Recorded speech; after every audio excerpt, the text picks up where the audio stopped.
I'd like to call to order this special board meeting of the Board of Trustees of Sequoia High School District, Wednesday, January 18th, 2023.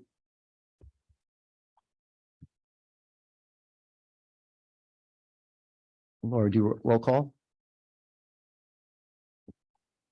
Student trustee Rodriguez Velasquez. Student trustee Swaminathan, both absent. Trustee Nori. Here. Trustee Koo. Trustee Dubois. Here. Vice President Stevenson. Here. President Ginn. Here. A quorum is present. Thank you. So I'd like a motion to approve the agenda. If anyone has any comments or questions about the agenda? I move to approve. Second. Everyone in favor of approving the agenda? Say aye. Aye. I'll note Shawneece raised their hand from remote. So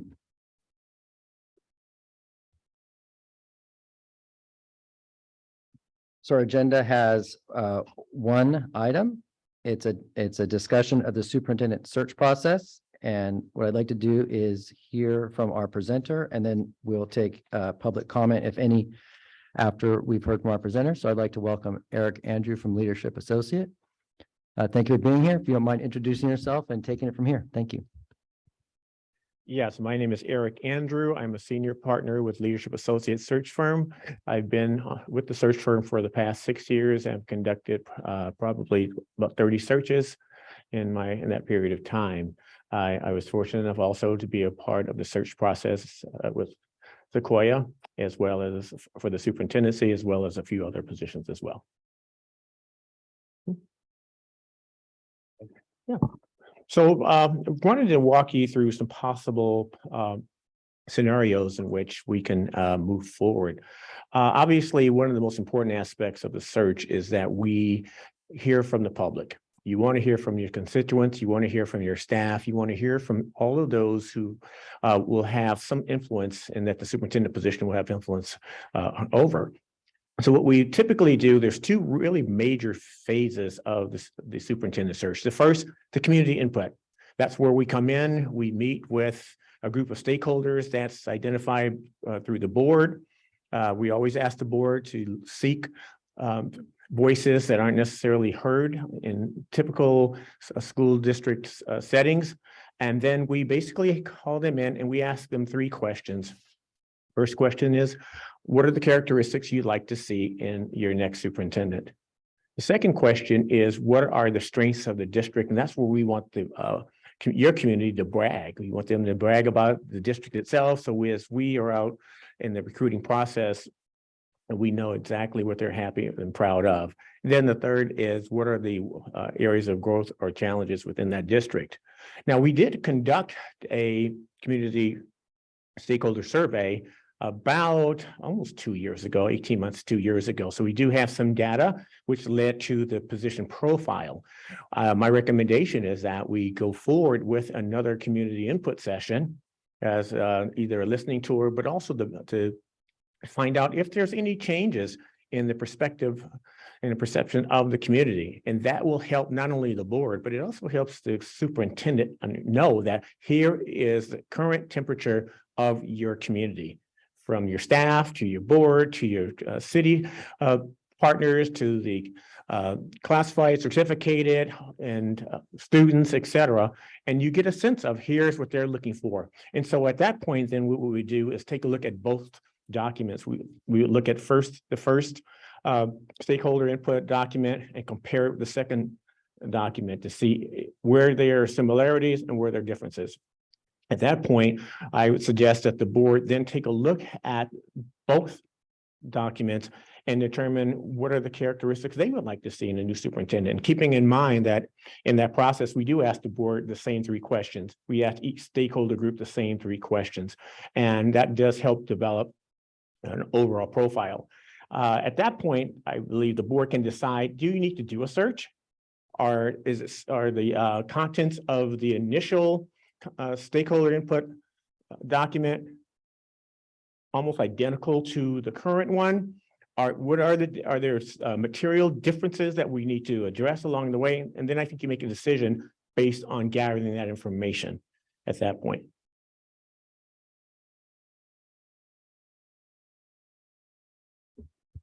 Thoughts, questions, comments?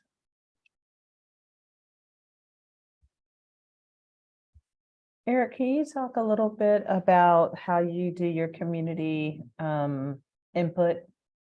Yes, at that point, Hi, this is Shawneece. Sorry, I'm on the screen. Okay, how are you? I see you on screen. Good seeing you. okay. So typically what we will do is we will set up in the district office for a day, sometimes 2 days, depending on the number. And we schedule based upon the availability of the various stakeholder groups. They come in as they're individuals and or as a group. An example of that may be that we may ask for your Teachers Association leadership team, but we will also have an opportunity for the general staff to also contribute to that document at different times. We will ask students. We would ask the district to provide us with students, and we want a variety of students. We don't just want your government leaders, but we want to make sure that we have a great cross-section of participants in the process. We will ask you to go out to your community. Are there community service groups? Are there the foundation? We're looking at city officials, anyone who the board feels is important to the development and the progress of the district. We say, let's talk to them and hear what they have to say regarding this process. It builds camaraderie. It helps educate your community in terms of the process. And it's a very transparent way of involving as many people as possible. We do have a list that we've used last time.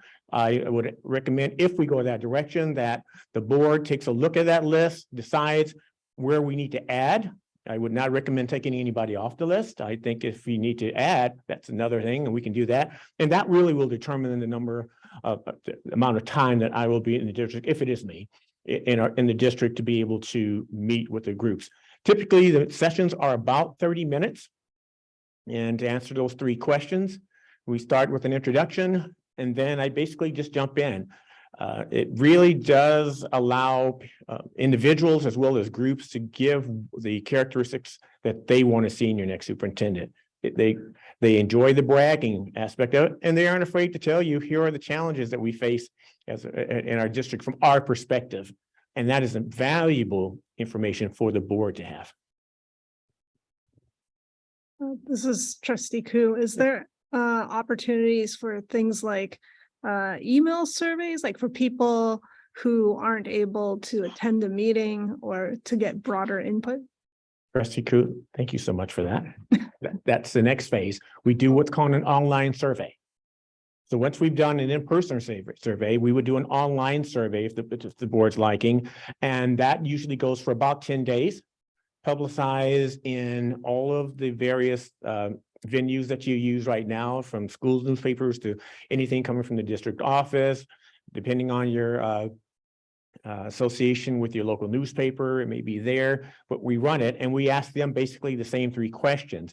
It is set up where we get some demographics, because they will ask the respondents, are you a teacher? Are you a custodian, or excuse me, a classified? Are you a parent? Are you a guardian? Are you a business owner? Are you from a nonprofit, et cetera? So it does have different demographics, but you get a chance also to see based on this group. And what's great about the online survey is that 2 things. The first one is people can respond anonymously because there's no names attached to it. And so you get some very candid responses there. And then the second thing that happens is, for those who did participate in the in-person survey, sometimes you leave that survey and think, I would have added this to it if I had another opportunity to. And so they get another opportunity as well. And there's other cases where, depending on the size of the group, there are people who may be invited to attend the stakeholder input meetings, but they may feel as though I'm too shy or not comfortable expressing myself in this venue, but I get a chance to hear what some of my colleagues have to say, and I get a chance to see the process in action.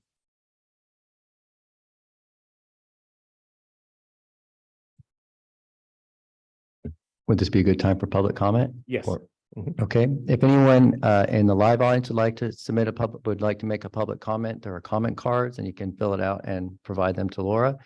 And if anyone in the Zoom audience would like to make a public comment, if you could please use the raise hand function now to raise your hand.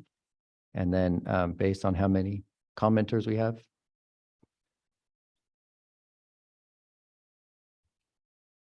Okay, so at this time, I'll ask Laura and Rick to lead us through public comment. At this moment, I have no comment cards. We do have two public speakers online. First up is Abby Corman.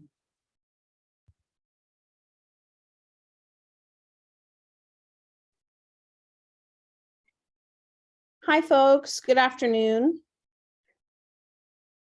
I wanted to start by saying I appreciate that today's special meeting is on the same day as our regularly scheduled board meetings. And I also appreciate that there's transparency about our superintendent search process that's happening right at our first meeting of this school year, albeit it may be required by law. But I do have to say I'm confused by the mission of a listening tour despite this presentation. And that has nothing to do with our presenter. But with very little to almost nothing changing since the last time we hired leadership associates, it feels almost as though the listening tour's intention is to find reasons the superintendent, quote unquote, resigned. Or as much of the community is saying, to find reasons why the superintendent was pushed out by the board. The concerns of the district and board and any unmet needs should have been part of a process before pushing out a superintendent and not done afterward. I'm not sure on a listening campaign what will have changed again since the last time you asked folks, except maybe an erosion of trust in the board. I do have a couple questions that I hope are taken into account.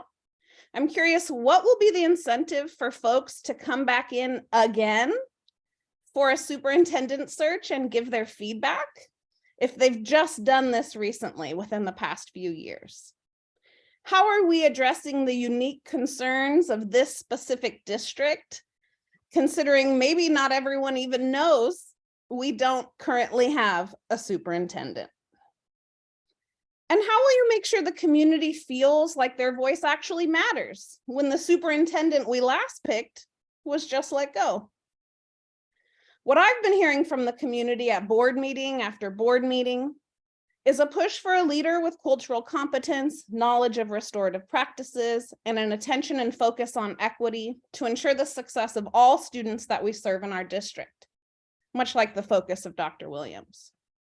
I'd love to know the additional cost taxpayers are paying in hiring this firm for the second time in 3 years, any connections our board may have to this firm, what the intention is behind the listening campaign, and if it even is the best use of funds, if you'll present the listening campaign data to us, or if that's also behind closed doors, and what the timeline is expected to be. Will the listening campaign be condensed? As you already mentioned, you have data from before. Will we have a superintendent before the end of this school year? I'm left with more questions than answers. Thank you. Thank you. Since Abby's comment, we've had two more hands, so we have a total of 4. Okay, next we have Jenny Bloom.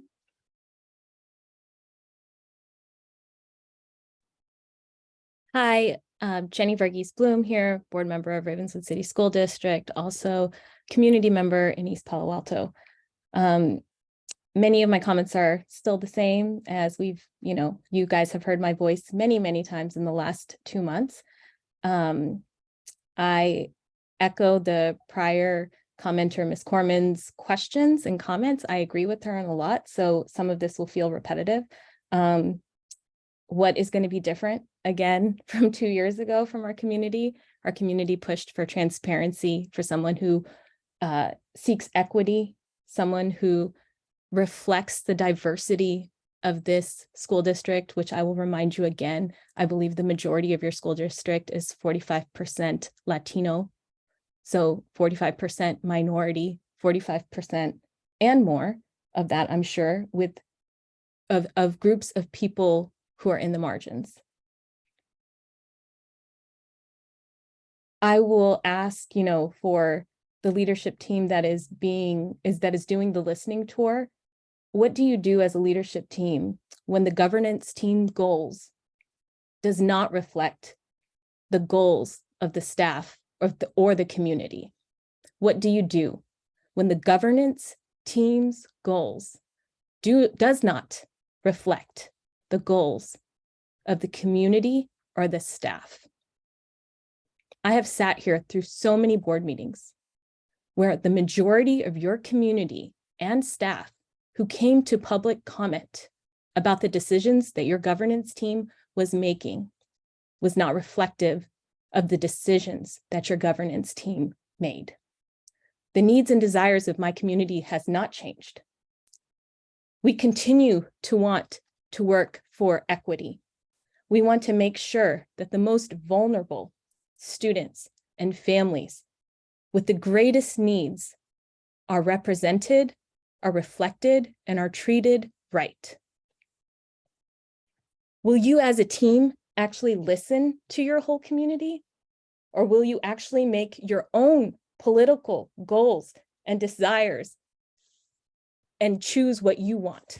And if you do have your own political goals and desires that do not reflect equality, or equity, will you actually tell us? Will you be forthright and tell us, or will you hide behind the veil of secrecy that we have been waiting for you guys to come out from?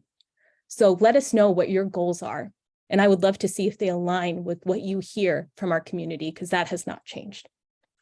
Thank you. Thank you. Next, we have Antonio Lopez.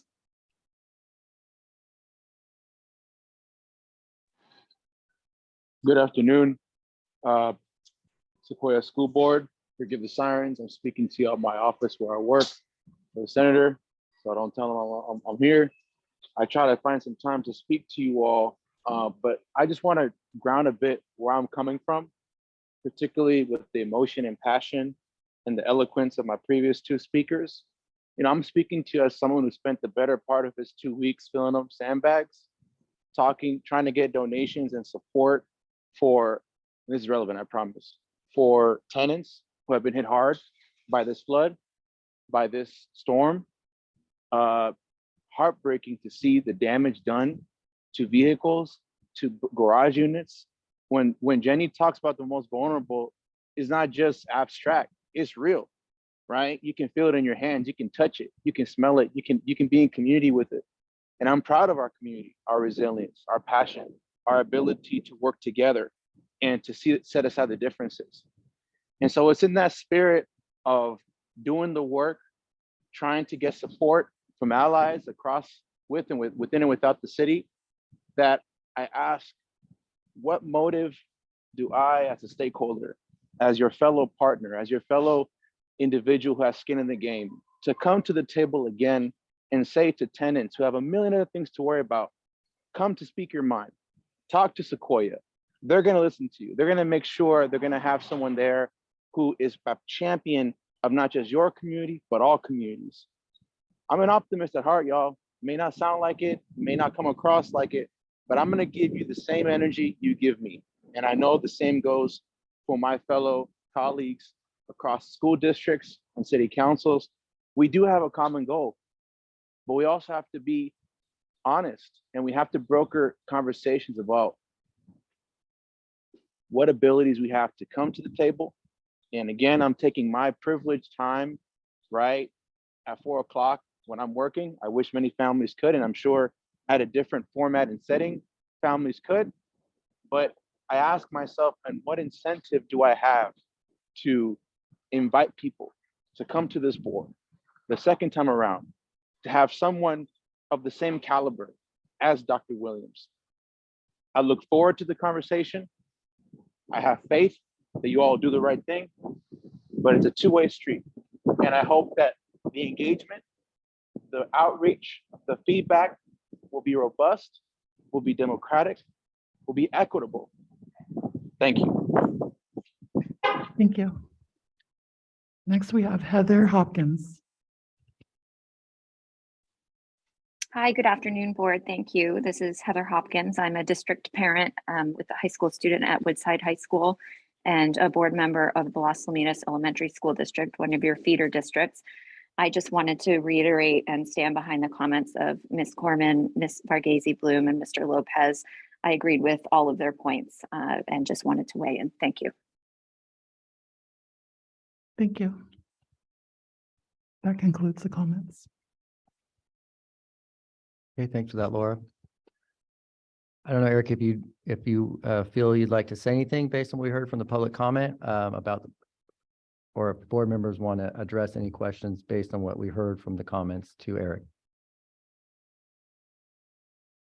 I just have a question. I heard about the last time we've done this, and the question that Abby said that, Abby, you tell me if I'm wrong, if I heard it incorrectly. How can we know that our voices are really heard? And so just to be totally transparent with you, Eric, we've had the last 18 months and then December, what the community has shared with us, and my colleagues tell me if I'm wrong, that transparency, trust, and communication has really been difficult. And we have bruised, if not broken, some relationships. And so I'm wondering, are there other things that we can do that not only that we hear them, but we also incorporate that? Like, is there anything else that we can do to build that trust through this process? I know it's a hard one. Yes, I think there are a few things we can do, and that's going to be up to the board. We provide the details of the input sessions to the board, and the board gets to make a decision what parts of that report gets made public. And so one of the things you could possibly do was taking a look at just the basic the outcomes, because one of the things that's difficult is when there are statements made in the comment sections of the survey, online survey, sometimes they're not as polite or as civil as we would like. And so I would not encourage the board at all to release something like that. But in terms of looking at the 20 to 30 categories of stakeholders and seeing what their responses are, that's a way for the board and the new superintendent to take a look and get a real good feel for what's happening there. I think you also want to make sure you scrutinize that stakeholders list so that we ensure that we are getting not only those who are the most vocal, but as one of your speakers said, those who are in the margins. How do you find an outreach to those families so that they have a voice in this process? Because I believe personally that is extremely important. And that's why I always emphasize finding those voices that have not been heard in the past when you're looking at stakeholder surveys. And sometimes that includes going out to churches, synagogues, various places to talk to people who are the influencers in your community, local organizers, to say, hey, we want to have this event. Is there a way in which we can get representation from people that you know, or can you encourage your constituents to participate on the online survey? So those are some of the ways in which you can really get in-depth responses from your community, and they will feel at least their voices are documented.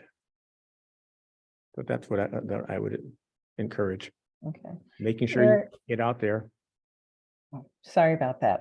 It's hard to tell when people are finished talking, but have you seen searches done where, like, when the community gives input, that the board members are there with you versus just with you? Or is there a downfall or a plus side to having board members present? So it's not just talking to you as a consultant, but also the board members. Maybe we're not responding, but at least we're listening. And it needs to be narrowed to of course, this superintendent, because there are some more confidential things that we can't discuss because of Brown Act and personnel confidentiality. So I know that makes it a little bit more tricky for our community to build trust when you can't answer those questions. But I'm trying to think of being having those who are in leadership be with you in those spaces. I'm not for sure. I'm not married to anything. I'm just wondering. Yeah, typically we do not encourage the board to be a part of this process at all. They will have their own separate public meeting to answer those 3 questions. The reason for that is sometimes it's intimidating for some of our families who are individuals who feel as though the board has a certain role. And I don't want to say what I would typically say in their presence. One of the things we do oftentimes is we will take the names off of the groups so that it doesn't say the teacher said per se. They're group 1 because we want transparency from those who participate. We want them to be able to say, here's how I really feel. And if you identify me as the mayor, if you will, then that may hamper or hinder their candor in that process. And so we don't encourage it at all. And no, I'll be very clear, we discourage it.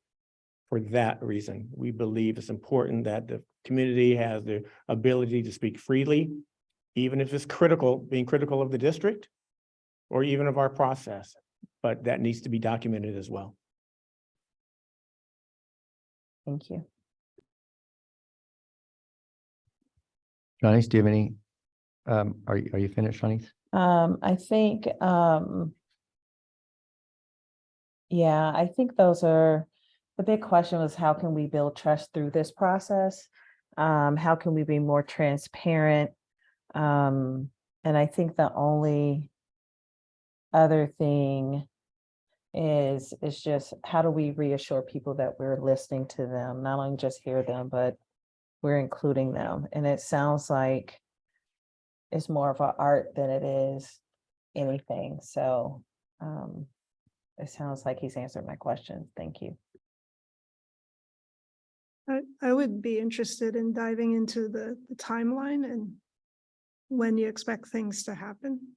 I will work with the board with that. I Okay. don't have a preconceived Okay. timeline at all. I would look for your direction if I'm chosen to be the person who's going to do it. And you guys tell me when you would like it, have it done, and I will backwards map it accordingly. Okay. Mhm. But I think typically we want to be ahead of the game, if you really want candidates. If you get out there too late, you won't have too many candidates left, right?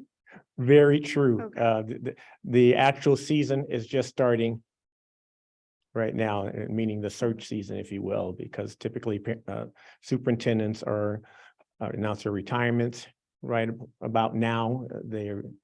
If there's going to be any changes in the superintendency, it typically happens about now, looking at the March 15th timeline, which is typically when the majority of the superintendents are going to be moving, or superintendents who decide, I've been in this district a while and I want to move to another district for various reasons.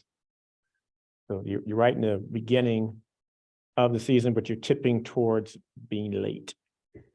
Mhm. So if you could talk a little bit about just procedural. So you mentioned that you would gather comments from the board. It sounded like maybe you said at a publicly noticed meeting, Yes. as opposed to one-on-one conversations, or could it be either way? It could be either way. I would suggest that you do it publicly. And I say that based on the comments that we've been hearing and understanding what's been said. It doesn't take away from one-on-ones. But I think one of the things that having the board start the process is people see the process from the board itself in terms of how it's going to go, so that if I'm a layperson who's not familiar with a process, they see how it's operated and they maybe feel more comfortable in that presence versus just showing up to a meeting at a certain day and not knowing, well, what do I expect and so on.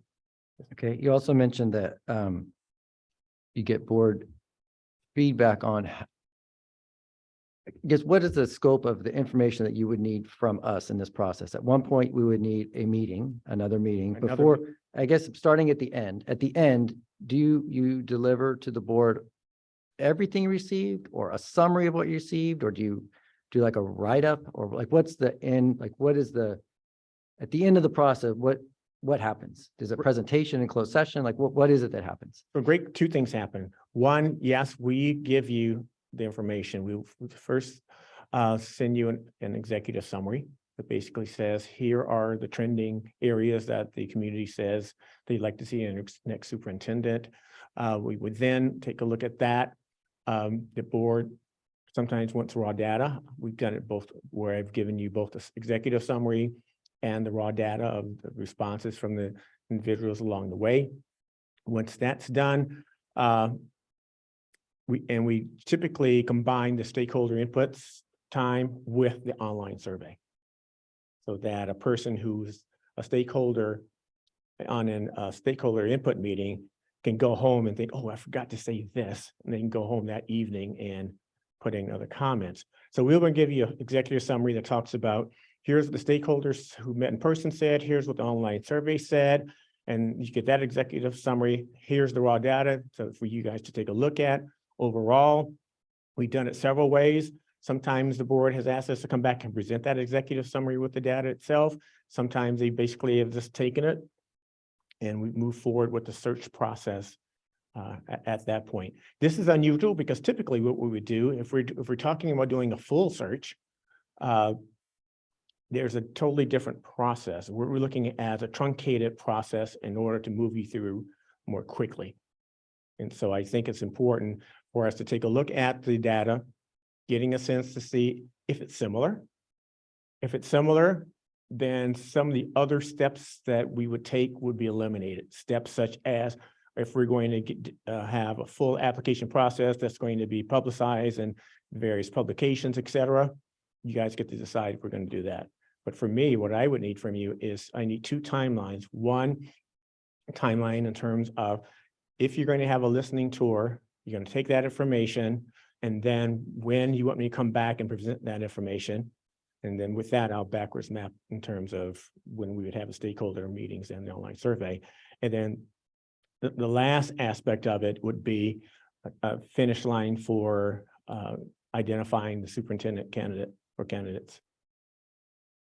Okay, and to respond to some of the questions about what we would release to the public, is the when districts choose to share, is it typically the executive summary? Yes. That is what is shared? Exactly, what's shared. Okay.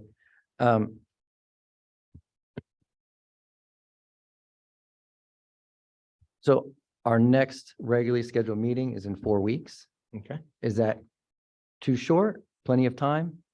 it's plenty of time. It's plenty of time. And with that being said, if the board moves forward with Leadership Associates, I would suggest that at that meeting or simultaneous that meeting, we would start the stakeholder input sessions right after that meeting, meaning like within days. And we do an online survey within days of that meeting. So you could have that information typically about 3 weeks to a month out. So it'd be 2 months? Because Yeah, it could be, because if you're saying your next meeting's in 4 weeks and then a month after that, it could be 2 months. Oh, what I meant was to have the results in 4 weeks. That was my question, was if in 4 weeks you could be presenting results to us. 4 weeks from the time we do the first board input session.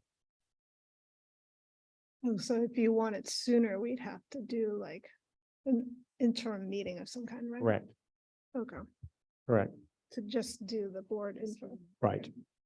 And you can call a special meeting for a Mhm. board input session, and that's the only topic that you do have, and you can do that within, a few weeks. And then we would put the community input sessions and the online survey attached to that. Just to add, so you know, we also have a retreat meeting scheduled on February 1st. But that's during the day when less people might be able to attend. So we would have to think about whether it would speed up our timeline, but potentially make it less convenient for people who would want to tune in. So that would just be the trade-off between The February 1 What's the meeting. timing of our retreat? 11 to 5. So I guess potentially we could do it at the end and then it would be at the time of a regular meeting. Right, yeah, If we if you do- did the board input session on February 1st at a time that is late enough that people who, I don't know if that's 5 PM or 6 PM, something like that would be a time. Yeah, if you wanted to back it up and say it's going to be 4:30 to 6, if you will, just so more people can be a part of it. And you know, I would do 5 o'clock to allow the community to get there. so you know your community better than I do. Thank you, Shawneece, for that. To be able to say, here's an optimum time where we can get the most people online to be able to watch it or to attend in person. And that process itself, as I said, it's not going to take a lot of time because we're going to ask you the three questions. But just working back, so from, if we were to, sounds like we're leaning towards, I'm seeing a lot of nodding heads for February 1st at 5 PM, if you're available then. It sounds like realistically then February 15th is too soon for you to be coming to us with a summary, but that would mean that likely March 5th would be I cannot do February 1st. awesome. And then March 5th would be a reasonable target for when you would come to us with the results. Yep. So any board member comments or thoughts on that? Wait, so you can or can't do March? I cannot do February 1st. Oh, he's not available. I cannot do February 1st. Oh. I said awesome because I misunderstood. No, Jessica. Eric, would there be anyone else that could do that first session with us other than yourself if you're not available? Probably. And you can see the recording afterwards after they facilitate that? Well, I know I'm pushing you a little bit, so you don't have to say yes just because I'm pressing. I said yes, and then I realized what the people who I was going to consider are going to be with me on the first. Hmm.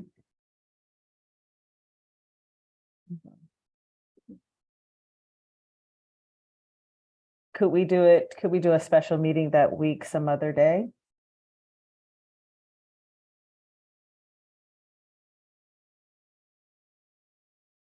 I'm watching you, Rich, but I'm not for I sure. mean, if we're going to stick with Wednesdays, there's also next Wednesday. It's either the 20, if we're going to go with our regular times on the assumption, So February 8th? I could do February 8th. or January 25th. Yeah, I wouldn't be available on January 25th. So February 8th February 8th works for me. works for me. Okay, it sounds like February 8th it is then. 5 PM Okay. on February 8th. We'll do the Mhm. board input session. And any other information that you need from us for your process. If we, I don't know if you send us things that we can think about in advance so we come prepared. We Absolutely. beyond those 3 questions and Yep. then we I plan. will send you a proposed timeline that says February 8th, what's coming next, and kind of giving you a sense of here are the next 3 things that we need to do, and here's some dates or timeframes that you need to consider. How long do you think the input session will take? The input session is probably going to take. Well, I'm with public comment is gonna take because we Well- have to have public comment, right? You will have public comment as a part of your regular meeting. However, in terms of the actual community input, that input asking those 3 questions and prepping for that, probably 30 to 45 minutes only. So we don't have, where there is no meeting, we're scheduling a special meeting. On the 8th. So I believe we would be taking public comment for Right. the only item on the Yeah. agenda. Correct. Mhm. And that And then we, could be anywhere from 0 minutes to an hour. yes, Yeah, and that would be safe, Rich, just say an hour for the full thing. mhm, Yes. mhm. I would agree. Eric, I have one more question. I wanted to acknowledge what Abby shared about what will be the incentive for people to give feedback, given kind of our history right now with superintendents, but also, you know, just whatever. I'm trying to think, do you think that people will need some type of incentive to be involved? So sometimes when trust is broken, some people come out and then some people retreat, right? So I'm just wondering how to pre-plan for either one of those responses. I think that our experience, this is an unusual circumstance for us, so let's be clear about that. But in terms of people coming out, I think they will come out.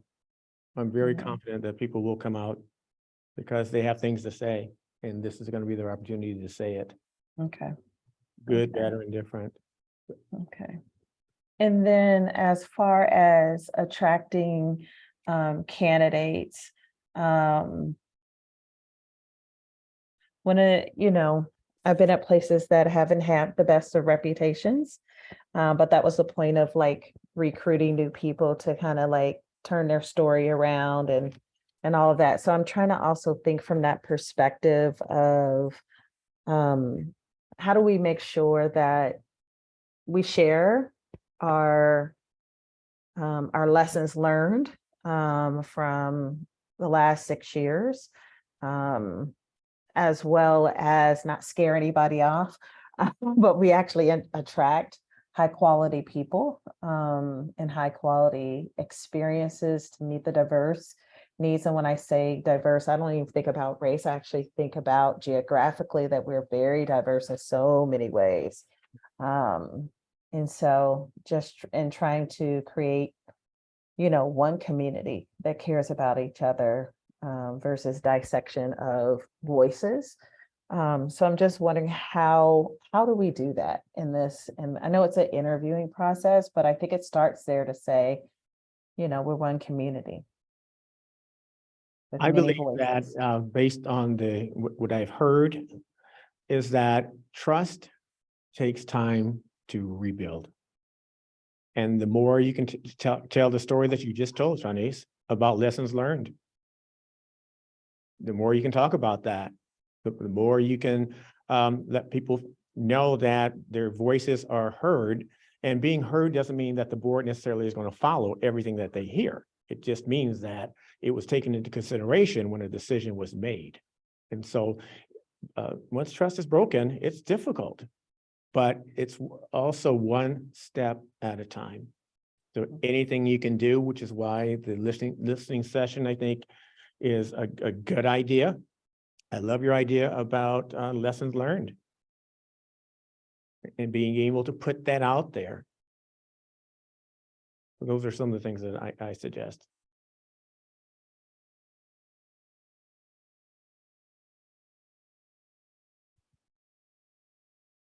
Well, I'm positively inclined to move forward on this path. I think part of this agenda item is to decide on a path forward. I'm seeing at least two other nodding. Amy, you want to have any thoughts of what you're thinking? So I guess we're recommending leadership associates just because they have the history from the past. Is that the reason why? Yeah, and Eric, maybe you could talk about the percentage of searches that your firm handles in the state of California for superintendents, or in the some market share or other information about leadership associates for those who don't know your firm. Yes, our firm is the #1 search firm in the state. We have about 67% of all searches go to leadership associates. We have a reach from much further north to much further south. And so we have partners who are part of the process. One of the things you'll get, Trustee Koo, is that although I'm the one who's standing here right now, the reality of it is every 2 weeks, we have firm meetings with partners, and we all talk about every single search.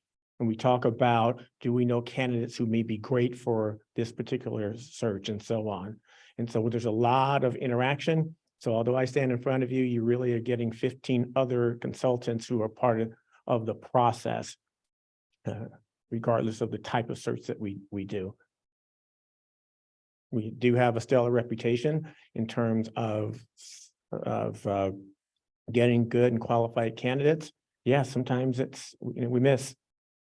We do, but if you take a look at our overall picture and percentages, we do a pretty good job overall. We're confident in our work, but we are constantly learning. We have not only, to your point, we have equity training and leadership within our firm. In fact, I lead some of that work to ensure that equity is a part of our firm, because we weren't always as diverse as we could have been as well. So we take a look at those types of things, and I'm very confident that we could do the job, and that we can get your community out, and that your community will be able to provide voice for the board to consider. And speaking of lessons learned, since you did the previous search as well, Mhm. What would your perspective be on lessons learned and things we might want to do a little bit differently this time, or that worked well? There are a few things I think that we could do personally. I think one of the things was suggested by one of the callers, and that is maybe getting the information out from the executive summary and those types of things. I think that's important for the board to get to put out there so that your community has an idea. Also, being able, once we identify a candidate, being able to go back to that profile and saying this person met these characteristics. So the board can say, we did listen to what the community said at that particular time they wanted to see it overall, and so on. And then the board has to make an important decision in terms of what's next. What process does the board want to go forward with once you receive that information? But I recognize the need to be extremely transparent in the process, or appropriately transparent. There are things that are for the board. And it doesn't matter. I know people get upset about that. There are just things that are for the board to make some decisions. But the more information we can provide the community, not only through the process, but understanding, going through those documents with having conversations yourself in an open session, I think that will help as well. Because when you look at that executive summary, and it does identify the characteristics, both personal and professional, you want to be able to talk about that openly, and knowing that whatever candidates we bring forward, or candidate we bring forward, will reflect that. Eric, do you all provide as part of your package? If not, I think we could find something somewhere else, but I think one of the things that would go a long way to build trust is having the board go through a bias training as far as hiring. I know anti-bias training for hiring. I'm not saying it correctly because my mind is not working, but I heard, what is his name? Eugene Whitlock had talked a little bit about this. I know he does that work, but like anti-bias hiring practices, or so that we're all prepared and on the same page, like that we're also using a very clean lens when we're looking at hiring.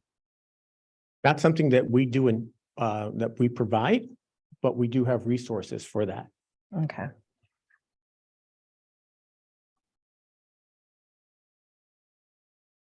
But by the way, we have about, so I just told you about the 15 partners on the search side.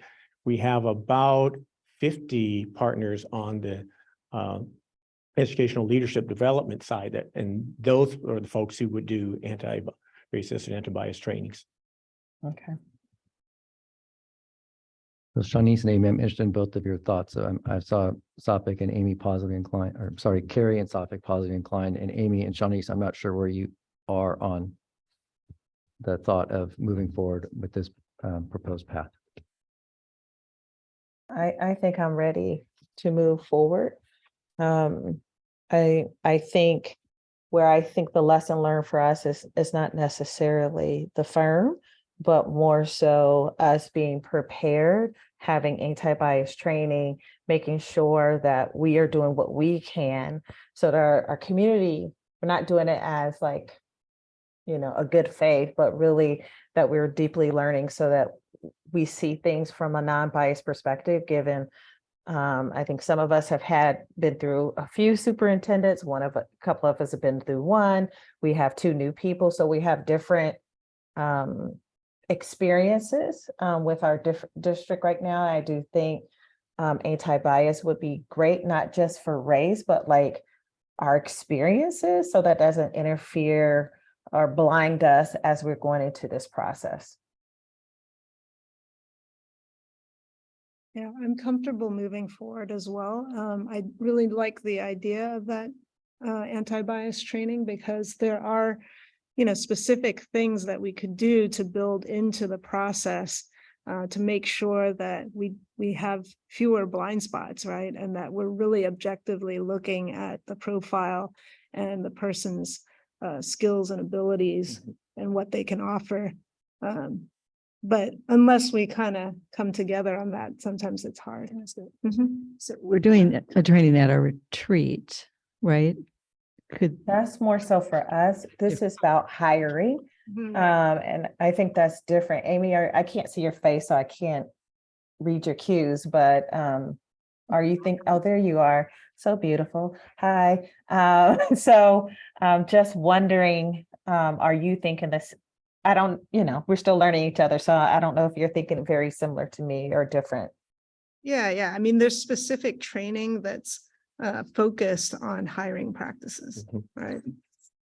If I could, we've just talked about having a meeting on February 8th for board input session. Since we're having a meeting at that day, if there is opportunity to either before or after the input session to link I would support the idea of said training if it could be, especially if it could be, well, not especially, it'd be nice to put it on the same day, since we just planned an extra, to not plan yet another special meeting.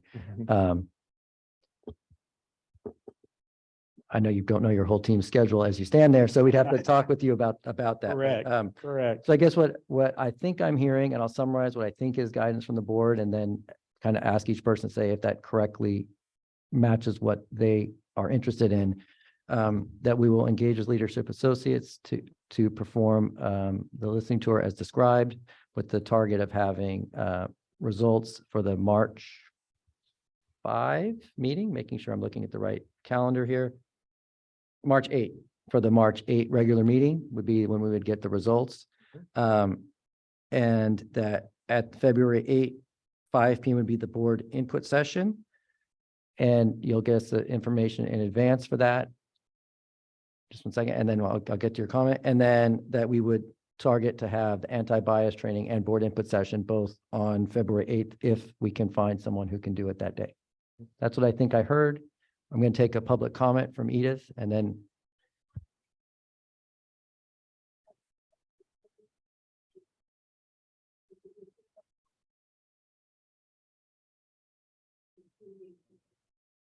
I'm sorry, Rich, what did you say? I can't hear anything. This is Shawneece. so Shawneece, Edith was speaking and reminding or pointing out that there is 1 week between the February 8th special meeting that we had just discussed planning or are still discussing planning, and the March 8 meeting, because February is a Short month. 4 weeks, and one of those weeks is I think it's skate and ski week, maybe we call it something else, but the week that students aren't in school and employees are away. So it would be, I guess it's a question for Eric, whether you still feel comfortable with the timeline, given that new information. Absolutely. Yes, absolutely. We can do it. Because we could flip and do surveys first, correct? Couldn't we? I'm not understanding the I question. think what I'm Eric's sorry. saying that he can handle the timeline. He'll recommend timeline to us, but that 4-week period, even with 1 week being without students and staff available, would still work with his schedule. Is what Okay. he's saying Thank you. yes to. So I guess I'd just like to, it's not a formal vote here, but I just want to make sure that each board member that what I just said reflects what. Okay, and Shawneece, you're nodding yes. So I'm seeing nodding from everybody. Yes. Okay, Eric, thanks so much for being with us here today, and we look forward to seeing you February 8th at 5 p.m. and hearing from you with whatever we can do in advance of that to be most prepared for that to be effective. I will be in touch with you for sure. Thank you so much. Thank you, guys. Good luck to you. Okay, so that concludes the last item for our special meeting. I request a motion to adjourn our special meeting. I move to close our meeting. A second. All in favor of adjourning the special meeting? Aye. Thank Okay, you, we'll be Rich. back in 2 minutes to open our regular meeting. Do I stay in this, Laura? Laura, do I stay in this link or do I go to a different link? You stay in this link. Oh, We're gonna okay. do Open session before. Yeah, we're going to open, and then after we open and take any comments about the closed session agenda, Okay. we will adjourn to closed session, and then you'll switch to the closed session Zoom. Okay. And we have 4 minutes according to my time here. Got it. I was basing it on the clock, which I guess is not the clock on the wall above the door, which is apparently a couple minutes fast. So we'll be starting at the real 5 p.m. Okay, thank you.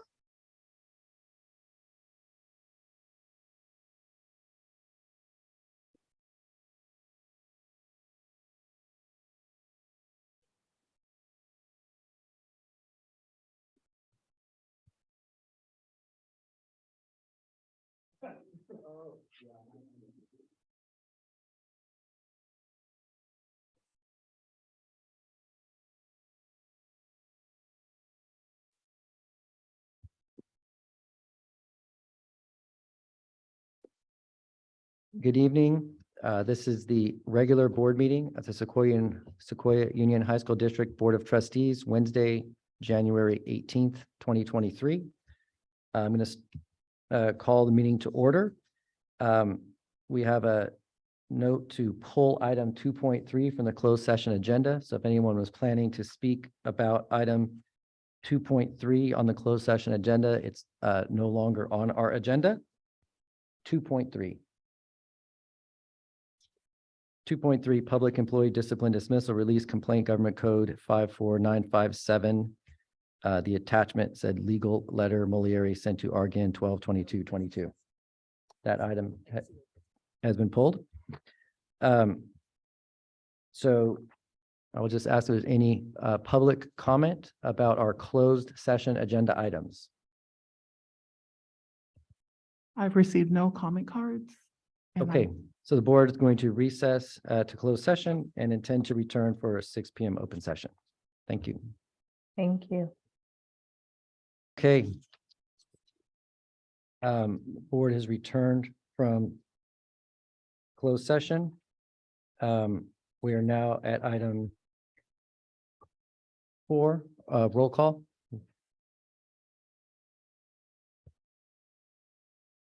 Student trustee Rodriguez Velasquez, Here. trustee Nori, Here. trustee Ku, trustee Dubois. Here. Vice President Stevenson, Here. President Ginn. Here. A quorum is present. Thank you. Now, I'll report out. The board took 4 actions in closed session. The board took action on item 2.2 on a vote of 3-2. The board approved the appeal of employment pursuant to California Education Code 45123. On item 2.4, the board voted 5 in favor, 0 against to approve student expulsion case number 2022-2023-3. By a vote of 5-0, the board voted to approve a settlement, case number 2022-2023-5. And by a vote of 5 in favor, 0 against, the Board of Trustees approved the settlement of case number 2023-11. 11. Did I get it all? Okay. That concludes our report out. Next is approval of the consent agenda. These items are acted on in one vote unless any are requested to be pulled by any members of the board. There's a To the first. chair, it's there are the any- approval of the agenda. Okay.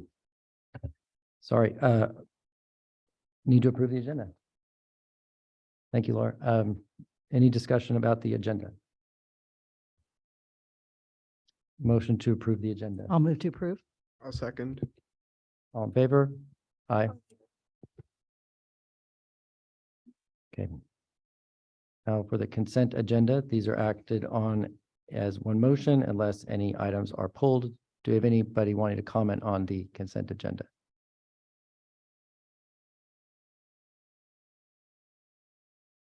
Laura, do we have anybody wanting to comment on the consent agenda? No. I do not know. Okay. Any board member, have any comments on the consent agenda? I see a hand.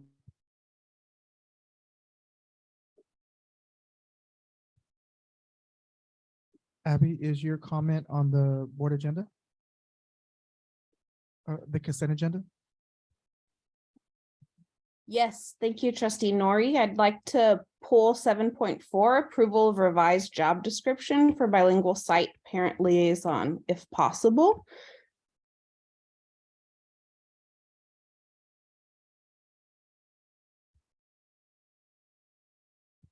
So members of the public cannot pull items for our agenda, only board members can. So if you want to, Abby, explain, and if a board member chooses to so pull, it can be pulled, but with your Sure. comment about requesting to pull, if you could give your reasoning. Great. I wasn't sure when I was supposed to do that because I've never done this piece before. So thank you for that explanation, President Ginn. I'm wondering if the current bilingual site parent liaisons were conferred in regard to this job description. I'm under the impression something new this year has been expected of them. That's not listed on the job description.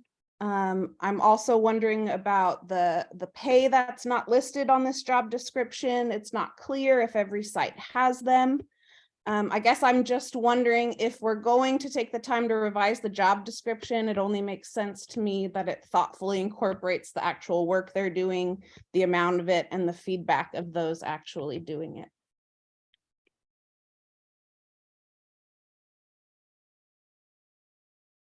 Okay, are there any other comments? I have no comment cards. Okay, does any board member want to pull any items from the agenda?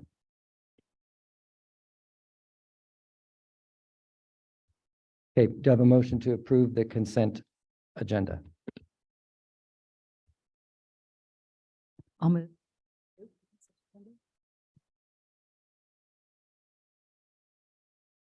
I'll second. Okay, thank you. Roll call vote. This is an amended agenda or no? No, okay. Student trustee Rodriguez Velasquez. Yeah. Trustee Nori, Yes. trustee Koo, Yes. trustee Dubois, Yes. vice president Stevenson, Yes. president Ginn. Yes. Motion passed. Okay, the next item is number 8, the special recognitions.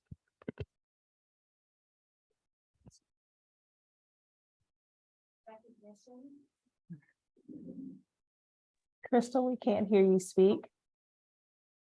Begin to the mic.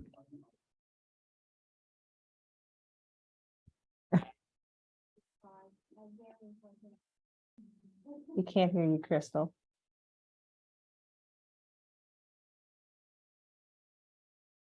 Let's try the, oh, much better. Okay. Okay, all right. So as we kick off the superintendent's recognitions, we have 2 different types of recognitions tonight, both very dear to my heart.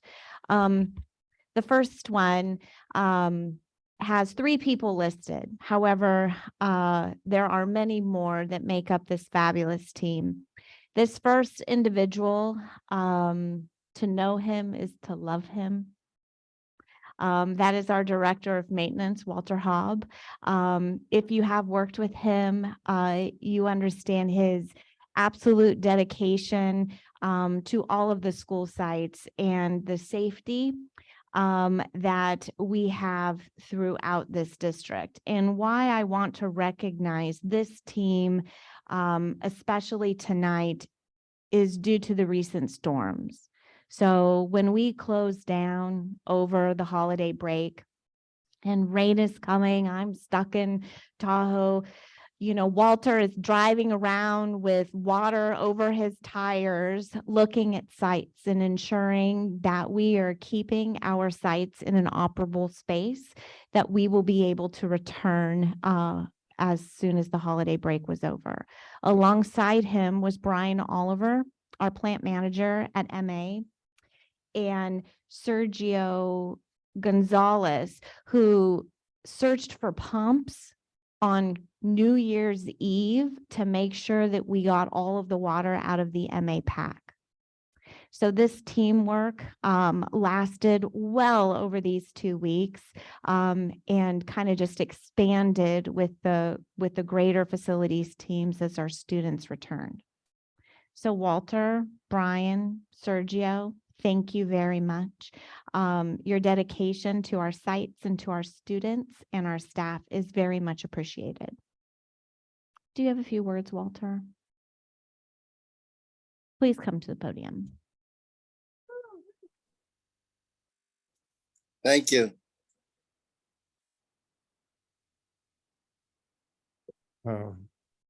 Superintendent Leach was being somewhat sarcastic when she asked if I had a few words to say. But I do. First, I want to thank Superintendent Leach and all the board members for this recognition of 2 examples of the work that was done by our employees from the day after Christmas until today, and also for the days to come. As of about an hour and a half ago, we had a landslide at behind Carlmont, which we'll be addressing first thing tomorrow morning.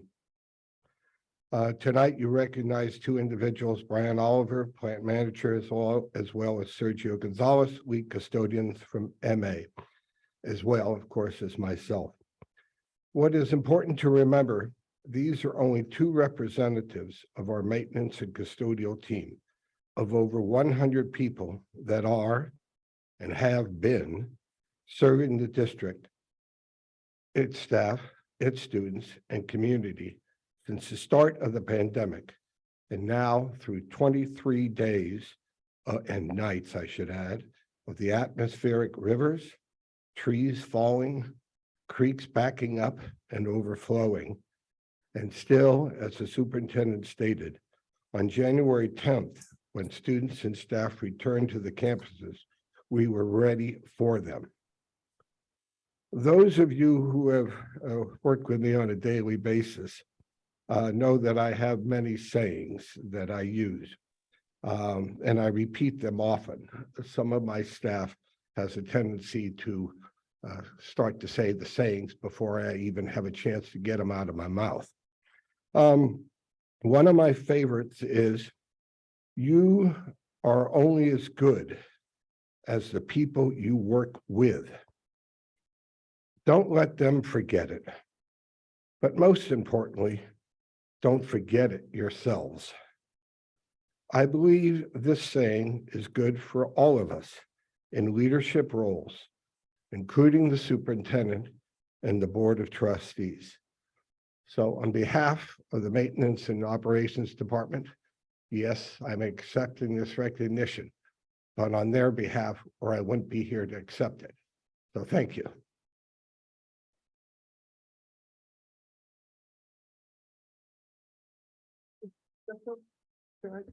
I'm sorry, can I just make one more comment? It had nothing to do with this, but there's a gentleman sitting in the audience tonight. His name is Trice, and I forget your first name. Larry, yeah. Mr. Trice worked for the school district. His son still does work for the school district. And he was here for a different reason. But I want to point something out. Mr. Trice developed a software program years and years and years ago, long before I came here, that we still use today to develop and to charge out our developer fees. If it wasn't for Mr. Trice, and maybe it wouldn't have happened, the millions of dollars that you have collected over the years and you have spent, if it wasn't for his efforts in designing this program, we wouldn't be here discussing a lot of things. So, Mr. Trice, thank you very much for your, I know you're retired, but thank you. I do know we have Brian in the Zoom audience. Brian, thank you for coming in on New Year's Eve. Thank you for all you do for MA. There you are. I see you. Thank you. Do you want to say anything?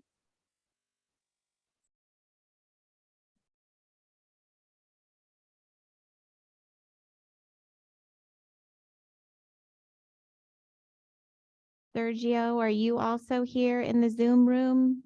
Brian, can you hear me? Can I get a thumbs up if you hear me?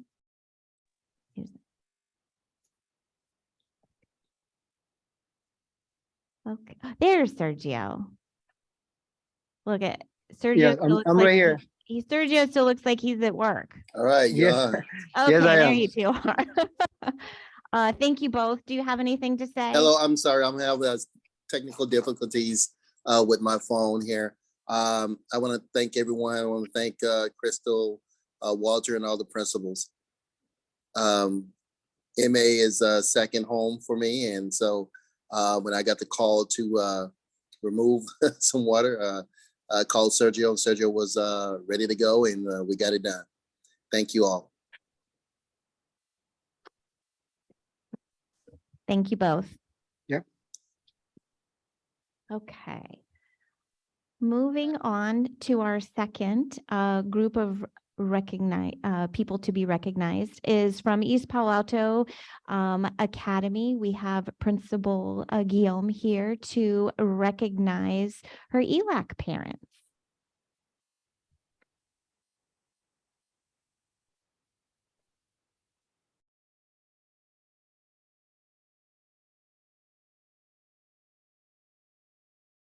Good evening, trustees, public, cabinet, and our public here with us in person.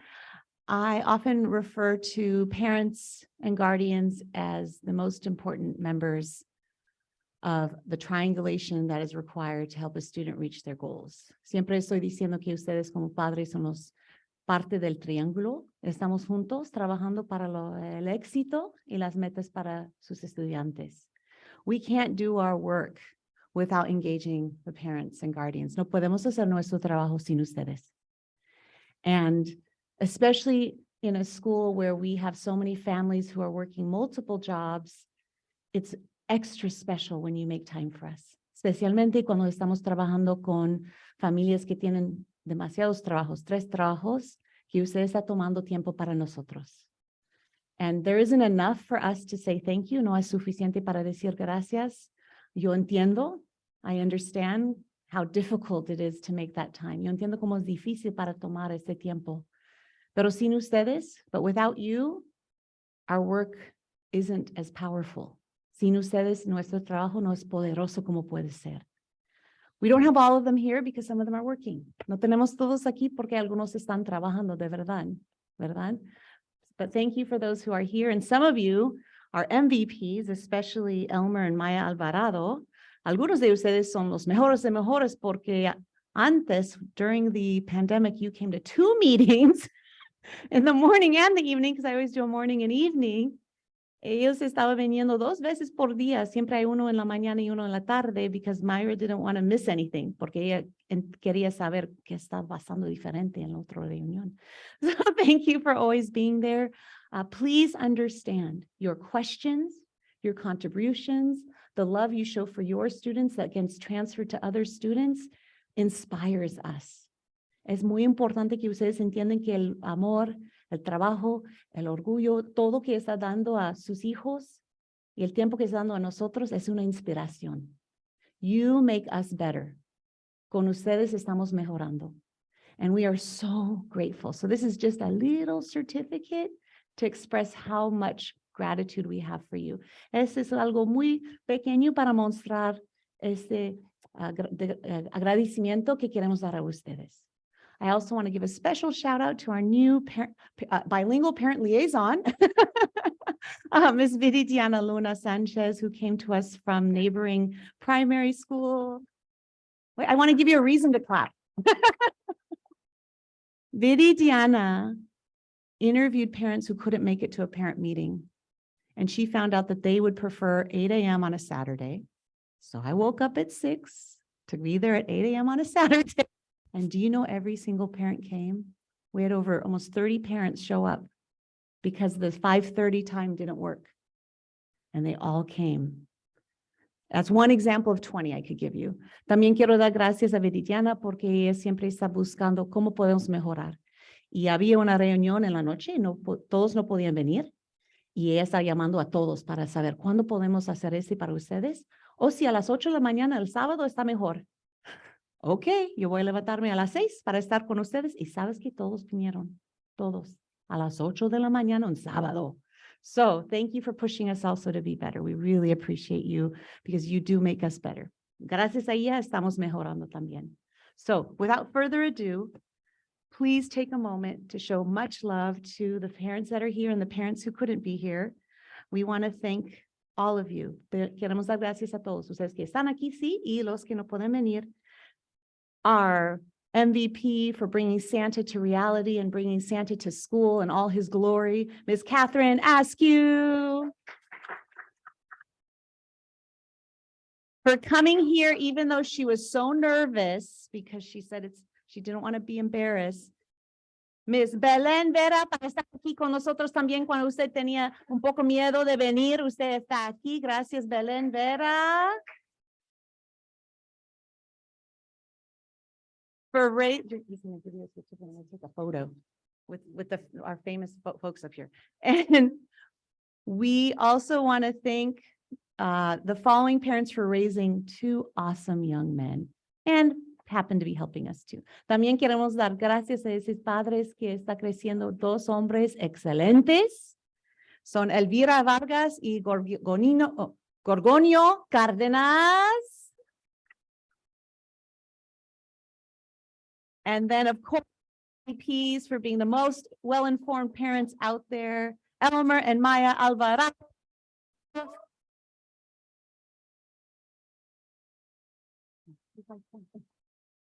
Thank you, thank you, thank you.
Thank you to our EPAA Bulldog family for representing tonight.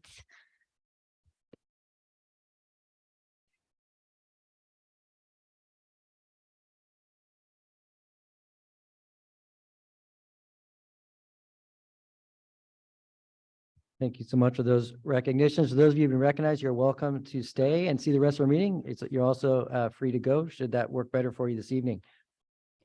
The next item is number 9, student trustee comments.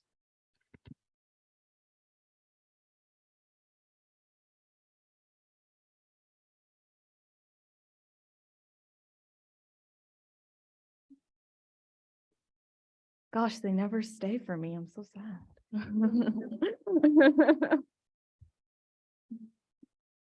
Okay, good evening, everyone. I hope that everyone's winter break and holidays, they were nice and relaxing for the first 2.5 weeks.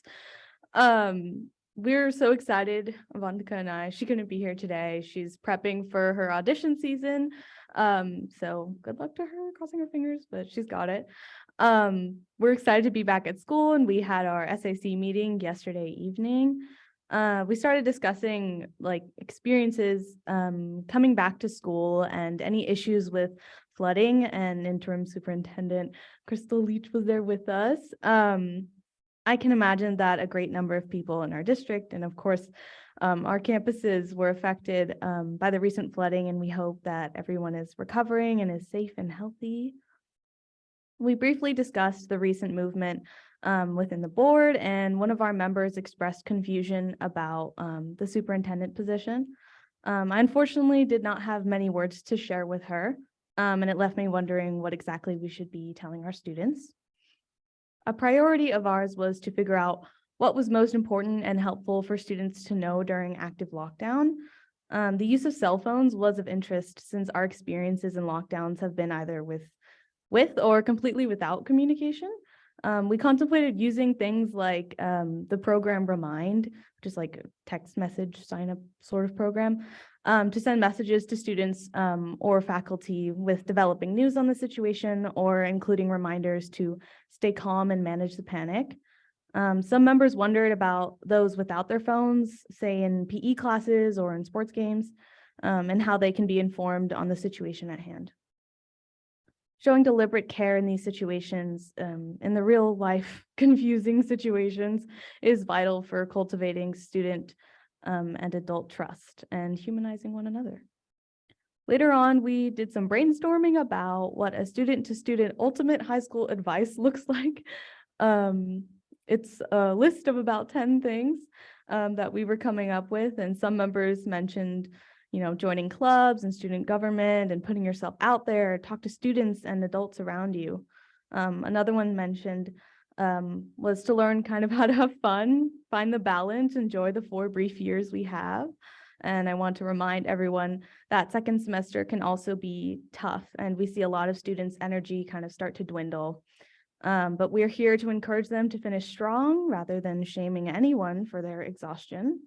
Middle college is preparing for recruitment, and our senior class is planning yearbook, graduation, and signing day. I fiercely advocate for high school alternatives like middle college, and I'm excited to see the growth of the program. We also briefly talked about exploring scholarships and financial aid to kind of shorten that distance to higher education and specialized career training after high school. Throughout this semester, we want to increase our SAC meetings and try in-person meetings so we can keep engagement up. We'll continue to develop our ultimate list and advices. Thank you.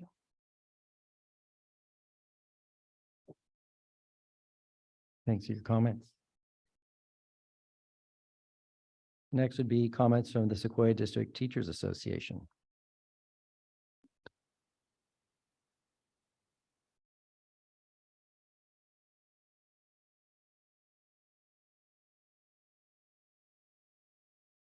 We took a couple weeks off, and I forgot that I come after the student comments, and I'm supposed to be here ready to go. We started the semester, as everybody has commented already, with a lot of extra wetness all over the campuses, and we really, really do appreciate all of the custodial staff at all of the sites who have made everything work. And who also work over the breaks every year to make it look nice and clean when we come back for a brand new year. We had our meeting yesterday, and many of our reps talked about what activities have been planned on the first day back, and we had a big variety at each site of what was planned. We have feedback for the district from some of our members who are not at school sites about, not wanting to miss out on the opportunity for professional development on days like this that are, quote, site professional development days.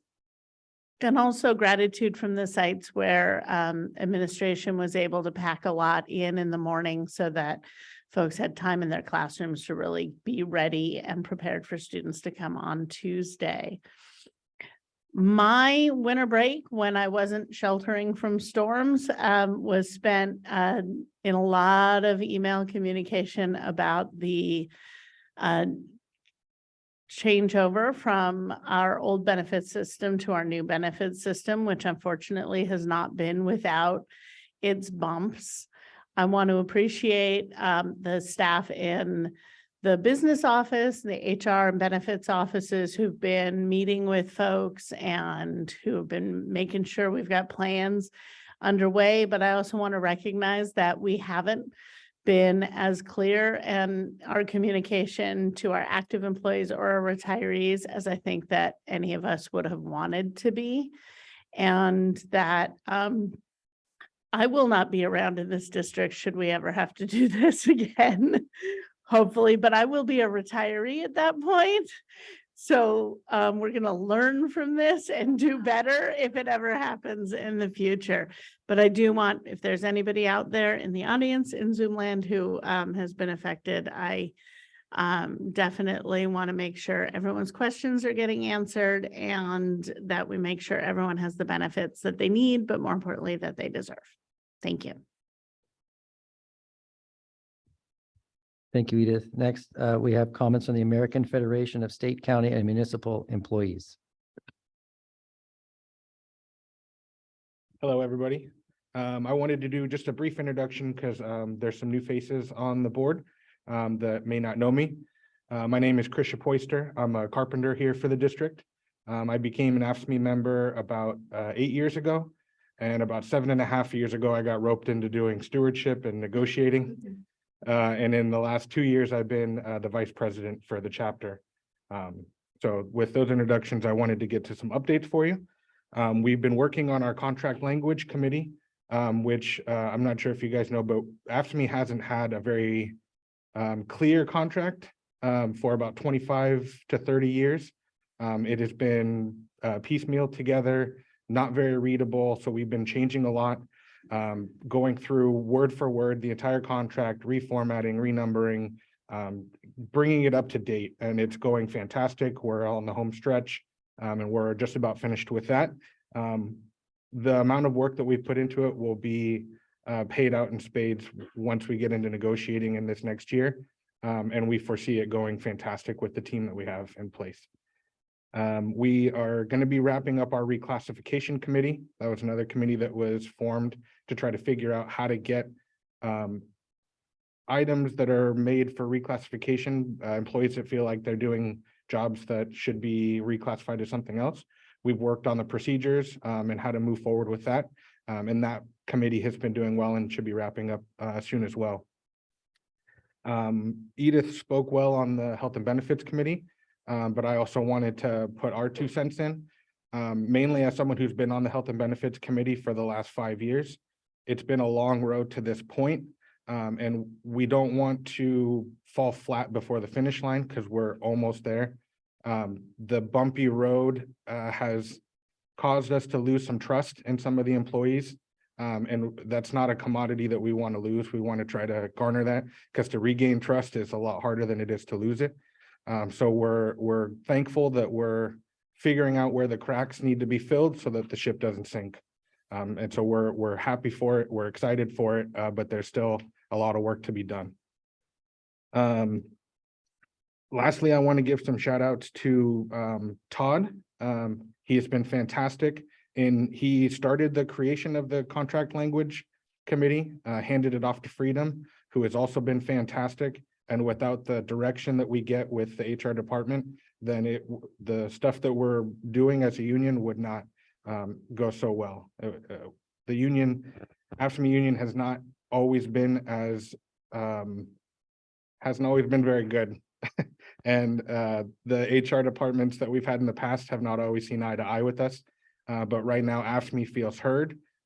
We feel like we're being listened to, and that just garners a really good relationship, and we're very excited for it. So we see a great future, and we're very appreciative of everything. Thank you, guys. Thank you, Chris. Okay, the next item is public comment for items that are not on the agenda. Board members cannot respond to any comments about items not on the agenda, but this is the time for the public to speak to us about any such items. Laura, do we have any public comments for item not on the agenda? I do not have any comment cards. Is there?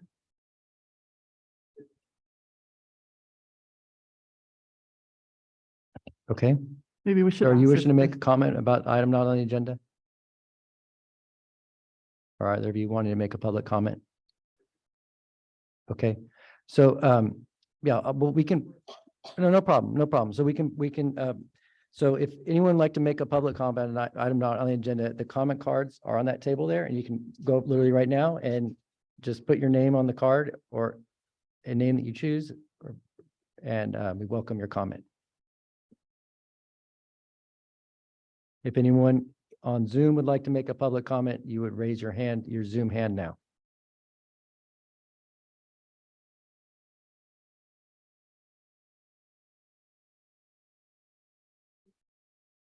And Rich, someone's online as well. Yep, thank you, Shawneece.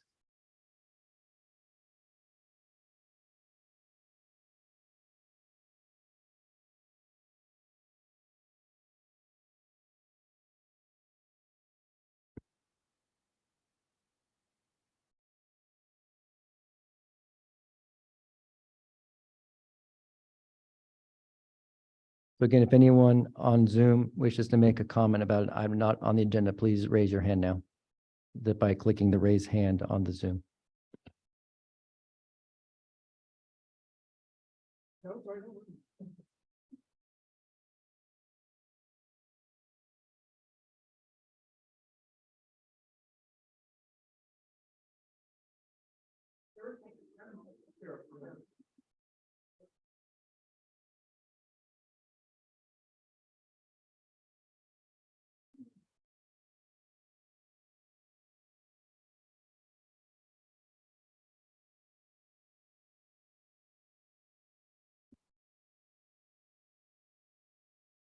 Okay, to the chair, we have 2 public comment cards in person. First up is Mr. Eric Down.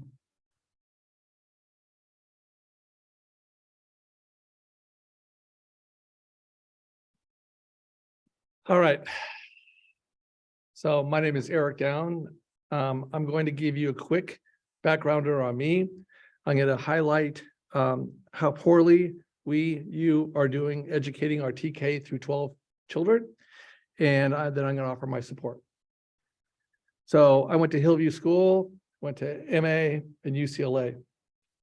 I have taught junior achievement classes to children who are underrepresented backgrounds for over 29 years. I'm also actively involved in the Boys and Girls Club, the membership and future grads programs at Sequoia High School, the build.org group at Sequoia, and also BizWorld's Young Entrepreneurs Program. The single most important issue today in California is the need to significantly improve public TK through 12 education, because it establishes a foundation for all of our children, regardless of income levels, race, gender, et cetera, to be able to compete and live fulfilling lives. To highlight, NBC Bay Area in July 2022 rated San Mateo County as the 4th richest county in the United States. Yet, according to niche.com, an organization that connects colleges and schools with students and families, here are the rankings for 3 of our high schools. MA, number 61 in California, ranked. 73% of students are at least proficient in reading and 55% in math. Sequoia, 256 rating in California. 59% of students are at least proficient in reading, 44% in math. Woodside, this boggles my mind, given where it's located, 288 ranking in California, 63% of students at least proficient in reading, and 39% in math. Do you want the definition of proficiency? I mean, you guys are the experts. You probably know what that means, right? So at least, at least a percentage of students that scored at or above proficiency levels on their state reading, language, arts, or math assessment tests. So how is this possible? This is not caused by the pandemic, though it only made the situation worse. As a December 21st, 22 comment from San Francisco Supervisor Hillary Roden highlights, the fact is more kids were failing than succeeding in public schools prior to the pandemic. The situation is now much worse.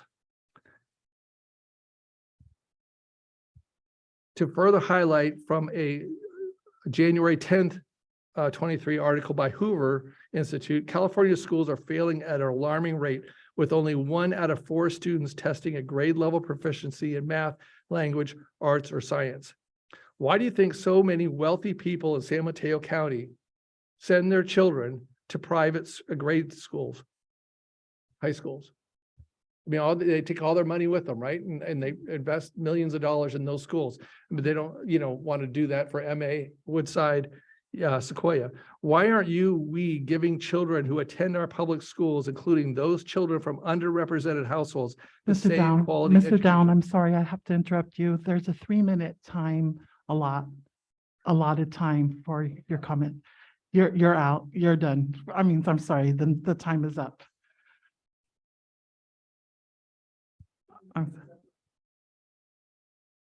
To the chair. Recommendation is that if you can email the board at board@seq.org, your speech. I'd like to know who I should follow up with. Some of the research I've done, and then how I can help out. So who should I follow up with? So the board cannot comment on non-agendized items. You can go ahead and reach out to Laura Loese with any questions, and then also forward your speech to board@seq.org, and we will follow up with you. That'd be great. Thank you. And again, apologize for taking more time than I realized I was allotted. Thank you, Mr. Down. Next, we have Larry Trice.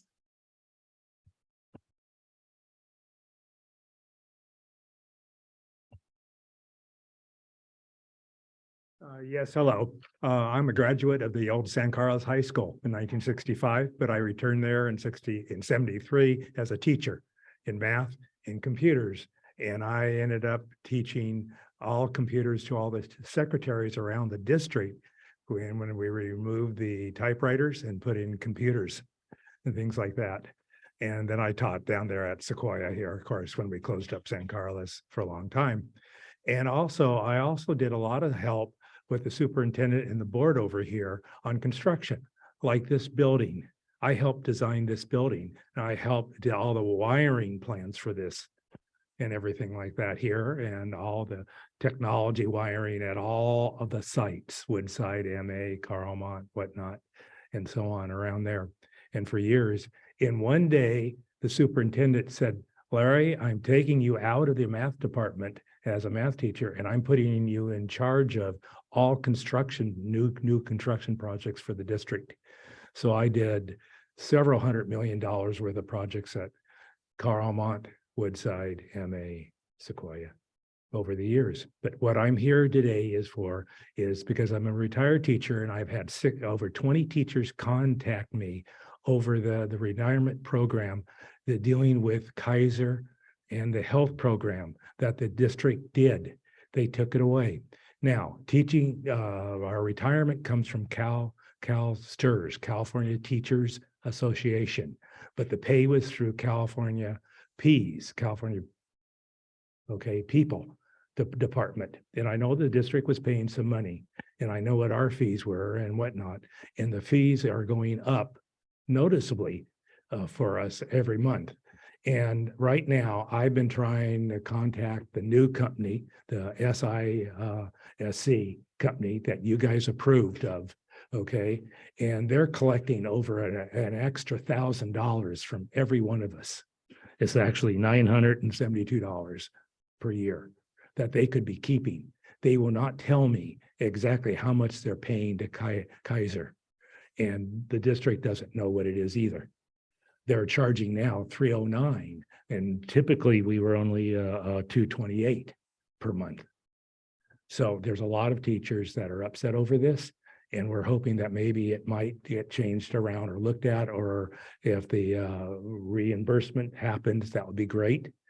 Now, the other sad part about it is that if you happen to be a retired teacher that was up in Oregon or Nevada, wherever, out of California, you can't belong to Kaiser anymore unless you pay it yourself independently. This company, the SISC, will not pay to Kaiser for anyone outside of the state. And they're collecting $309 per month for everybody at least. There is a program for $259 from them also, but they won't tell us what the plans are. What Sorry, different Mr. things you Trucks, your get as time a is up. teacher. I'm sorry, the 3 minutes is up. Okay, yeah, almost 3 minutes. It's, yeah, the 3 minutes is up. Yeah, I know. I've been here before, years ago. Thank you. Good luck. Do take a look at it over time. Thank you. We do have one hand up on Zoom. Carol Ann Coleman.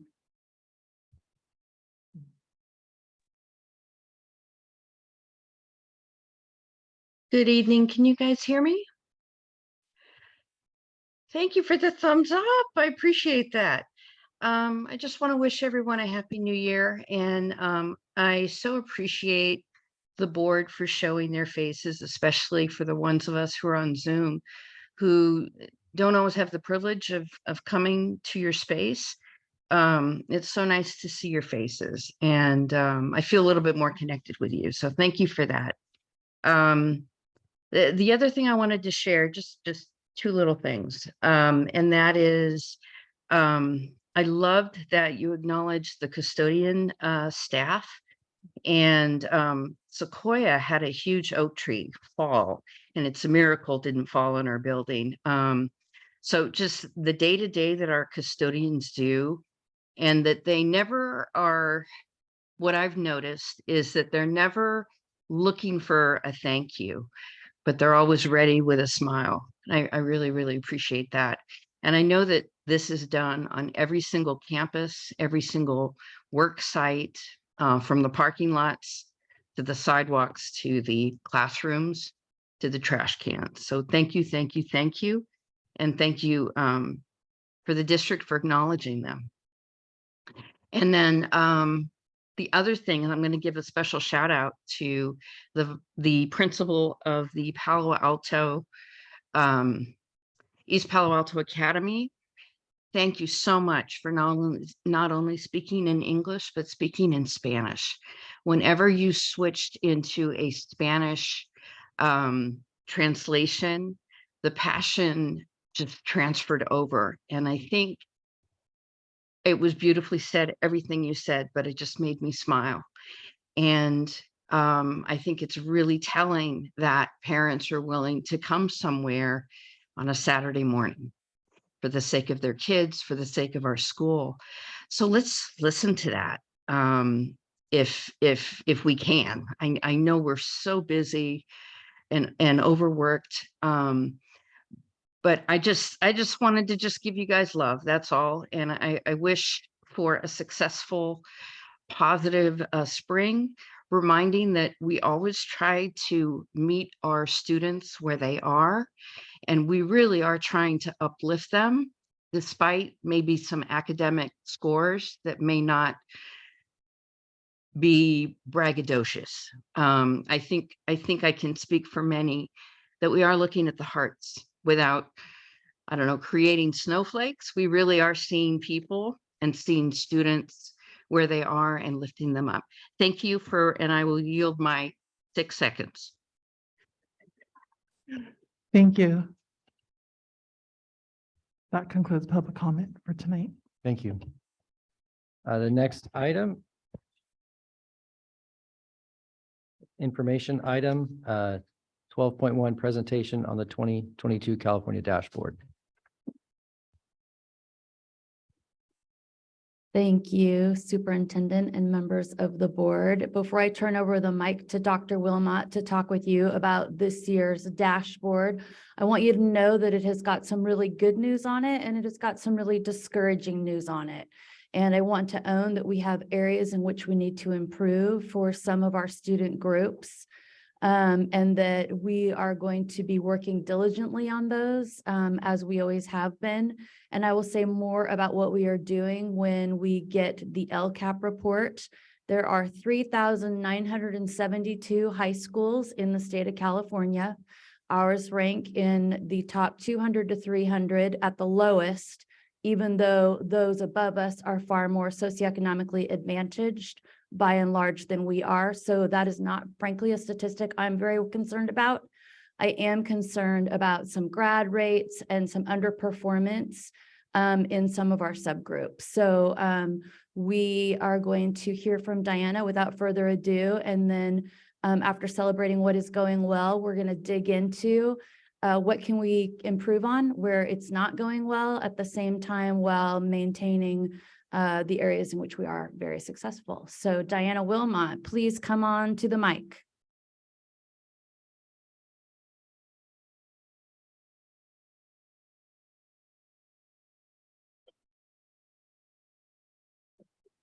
I really do need a, Oh, it's me, not you. no. The microphone's fine. It's the podium that's a little too high. Or anyway, okay. President Ginn, Superintendent Leach, and Board of Trustees, good evening. It is so nice to be here tonight to share with you the California School Dashboard. I think maybe this is the best way, so I could see everybody. The California School Dashboard was recently released in December, and it was the first time in the last 3 years that it was released. Last time it came out was 2019, and this was due to the pandemic.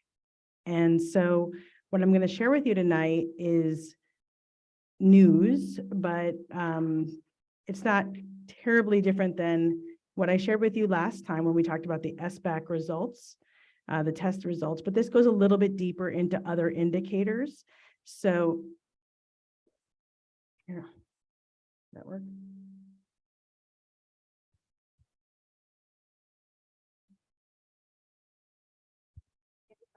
You're making meaningful eye contact, even though they can't see it. Oh, okay. All right. So the California School Dashboard is one element of the local control funding formula, as is described in the LCAP, right? So the California Dashboard does go beyond state tests. It looks at all of these other indicators like graduation rate, as well as English learner progress, suspension rates, chronic absenteeism, although that's not done at the high school level, the high school district level, and as well as the performance in English language arts and math in the tests. Usually there's also a college and career readiness indicator, but that is not being reported until the following year. There's also these local indicators that are in there, but we're not focusing on them tonight. We're just talking about the 8, the state priorities that are being discussed.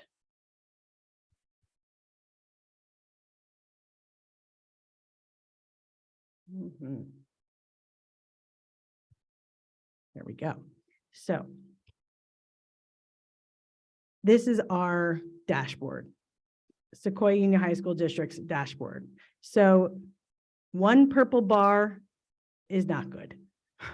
Anything above purple bar is better.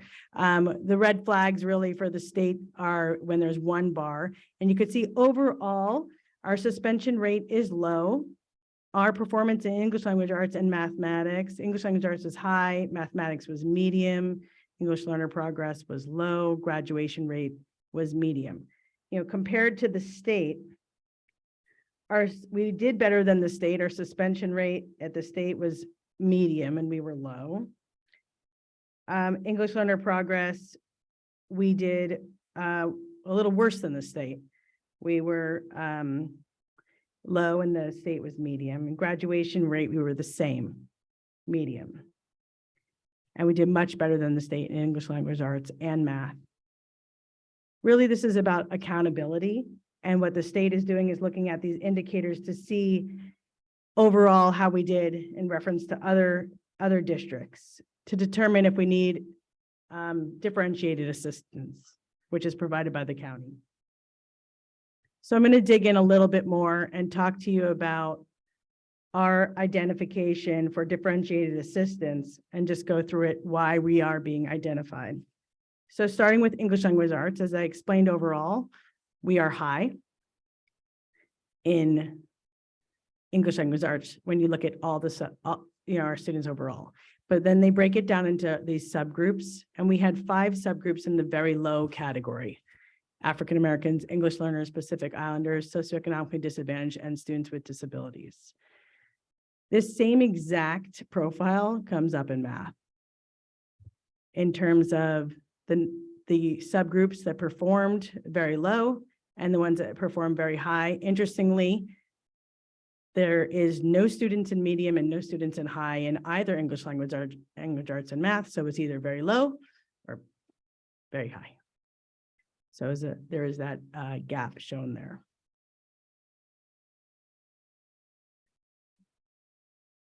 In English language progress indicator, this is one where I said that we did a little worse than the state. But I do want to say that we made progress compared to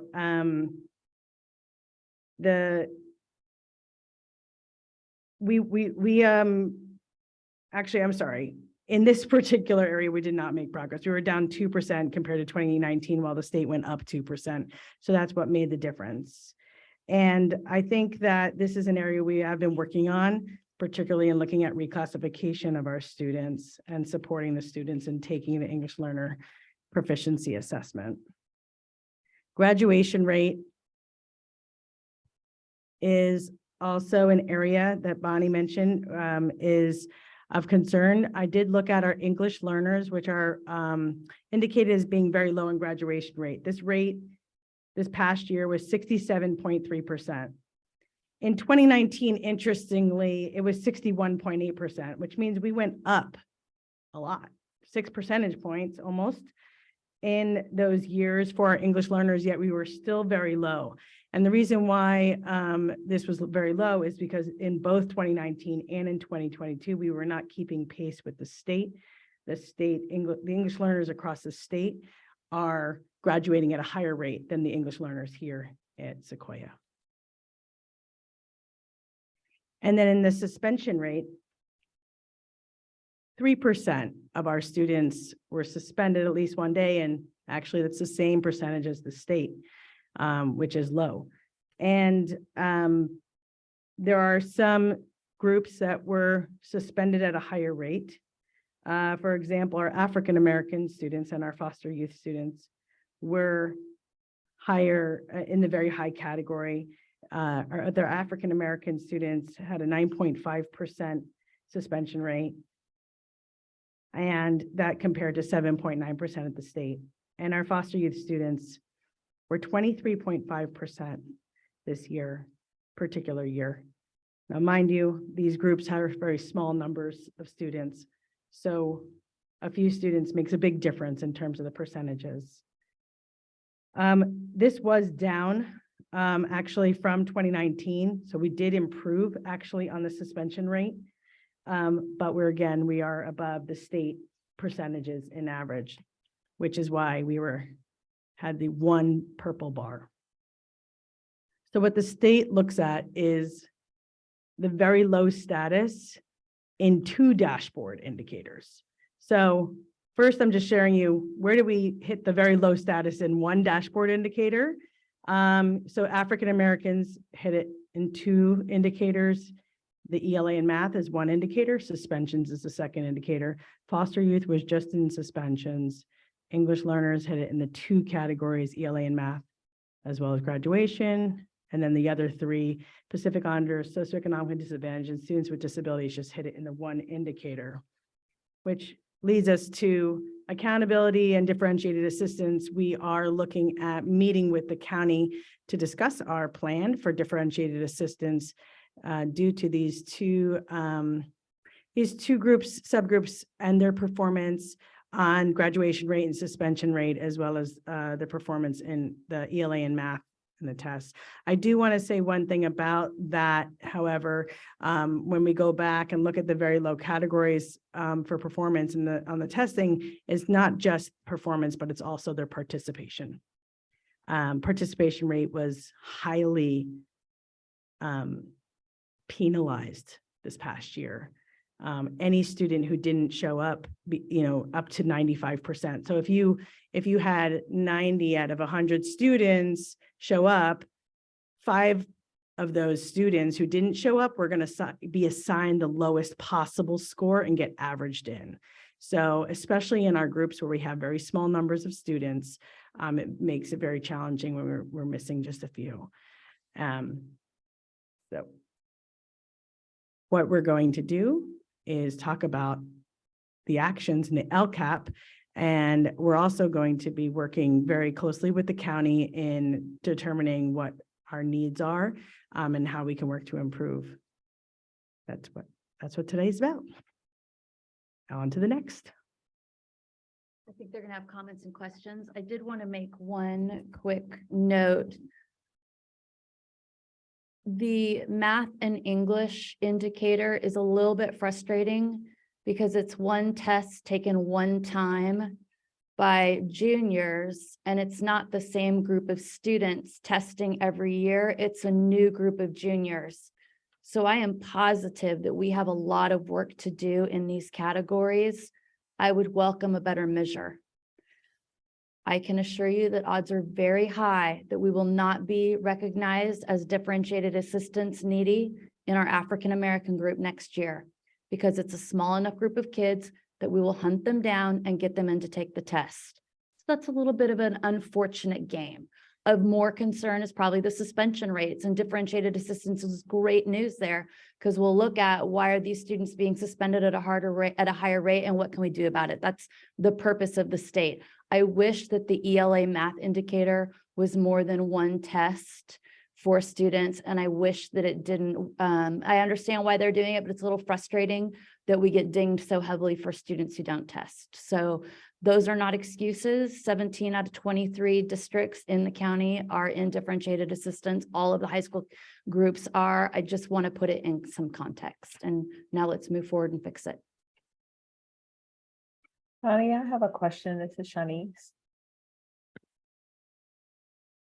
Yes. So, I'm sorry that the numbers are a little disturbing for me. I'm sure I'll be lifted up with the LCAP, but just looking at the numbers, this has been over. I know that some of these numbers we might have improved, but they also was low before the pandemic and continue to be low now. I'm sure we're going to talk about an LCAP, but I'm just keep it as a question. You don't have to answer it now, but I'm just wondering how much we are doing. We're talking with parents and kids about what would work for them to be able to improve those numbers. I know I was on the SACE committee for the over-identification of African-American. I know it's transitioned to Latino males. So I think all this stuff is connected somehow, and just wondering how we're actually talking to those communities to get their input, but also working with our EDC, because this is part of their concern. It's not just, we just want representation, but it's also about what works for kids as well. So it's very student focused as well.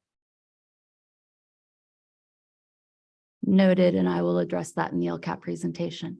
Okay, thank you. Sorry to get all these questions to you beforehand. Okay, do any other board members? Carrie, go ahead. Thank you. First of all, thanks for the presentation. I just wanted to remind the board, in case you don't know, newer members, that Rich and I meet with these guys for a preview, and it's really helpful because our brains work so differently when it comes to data. So thank you for your work, and thank you for the clear presentation. I just wanted to bring up a question that I asked them when we met, regarding attendance. And Shawneece, when you sent out the article written by the Daily Journal, I think, about attendance in the county, I was surprised that high school districts weren't mentioned. And then I went to the California State dashboard and saw that our attendance was not part of the state indicators. And so I asked about that, and the state has still not figured out. They're still arguing, I guess, about whether it should be daily or period attendance. And so that's why it's not part of the state indicators, but to me, it's one of the most important indicators because attendance shows engagement. And as we try to figure out the why are kids struggling? I mean, that's a big why if they're not attending and if they're not engaged. And I've also so often heard from our staff members that right before winter break and after winter break, sometimes attendance really falls apart with so many of our students. So I know we're going to be talking. I mean, that really is an indicator that matters. And even if the state can't figure it out, I think we have opinions on whether it should be period attendance or daily attendance. And so I've been asking for this for years.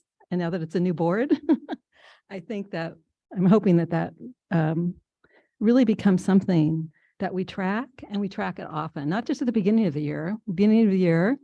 And I know in the past, not your fault, this is all the years I've been here, we're shown attendance data at the beginning of the year when attendance is at its best, right? And we've sometimes have bragged about it, 98% attendance. And we need to be looking at it much more frequently because the why, right? I really need to know the why before working on solutions. And then the other thing I wanted to, the question I have is, we have worked with the county in the past. And Bonnie, you said in our meeting that it was helpful, right? And I don't know if you want to share, or remind, I just can't remember. Sure. Remind. Just really quickly, attendance is an indicator on the LCAP. So it's not something we just look at the beginning of the year. It is a metric. So we should really take a good look at it at the end of this year when we do the presentation for you all. As far as differentiated assistance, Edith was on the committee, and I think that it was just she and I who were on the committee. And it was weird for me when she talked about retirement because I'm around the same crew as her. And I thought, well, if I have questions when I retire, I'll just call Edith. It was in 2018. And I think part of the reason I really appreciated the process was because we got out of differentiated assistance afterwards. They took us through a series of days. We had to look at our data and talk about what could be some of the reasons. We did a rating activity. How well did we think our district was doing in a bunch of different areas? It was really interesting to see each other's results. They provided some research articles on what was really moving the needle for districts in our situation. I think that the most interesting thing that came out of it for me was that we were looking at the number of students who were being referred out of classes and students who were being suspended. And when we drilled down on the data, the class out of which by far the most referrals came and that resulted in the most suspensions was out of advanced integrated science.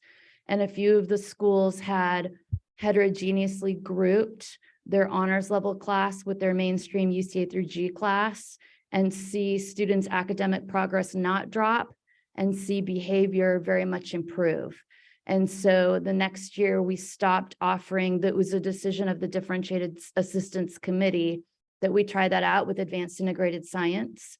And so we stopped offering advanced integrated science and we had all freshmen take an A through G freshman science. And we saw over 100 more students who would have been put into the advanced integrated science meet the UCA through G requirement in their freshman year. So they got a C or better, and the behavior referrals out of those classes and the resulting suspensions plummeted. So it just helped us to kind of get out of our own box and have an outside facilitator look at our data with us. Do you want to add anything, Edith?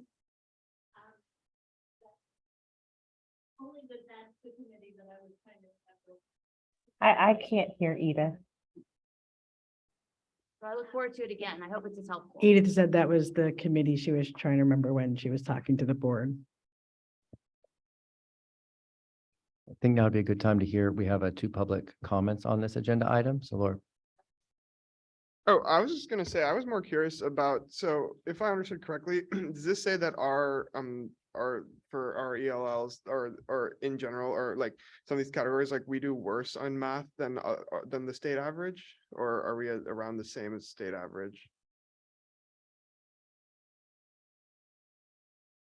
I'm gonna look it up.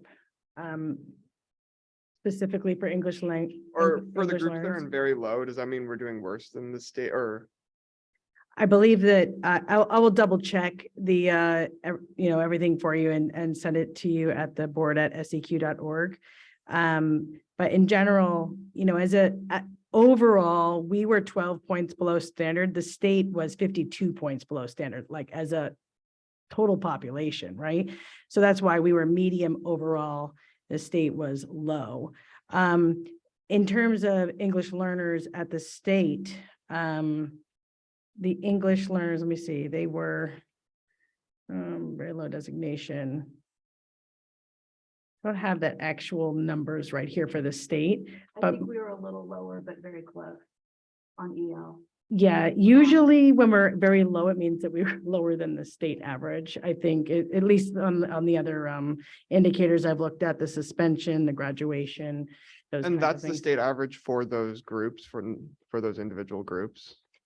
Yeah.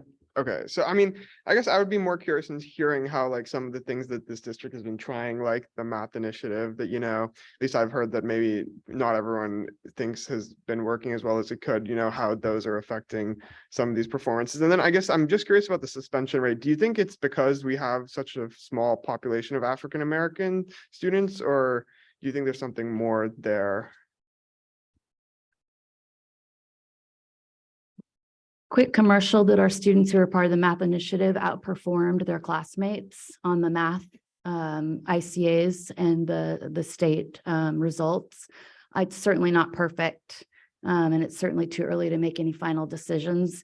And just like I said before, it's one piece of data on one day that changes from year to year. I would say that when I happen to like the data result on that as well.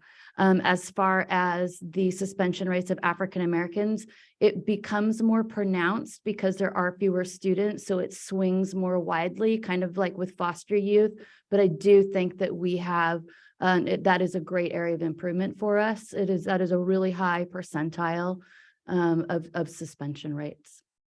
Okay, and one last question, because it kind of raised it when you brought this up. So I'm curious about that advanced integrated science example that you brought up, because it seems to me, if we found that there's one class and a certain group of teachers who are teaching that class who are referring so many more students, like, why do you think that is, or what do you think happens? I didn't explain. I'm very sorry. Advanced integrated science was a class that all freshmen take. So if I am in a double block of reading, then I automatically don't take a world language. I'm not in the same English class as other students.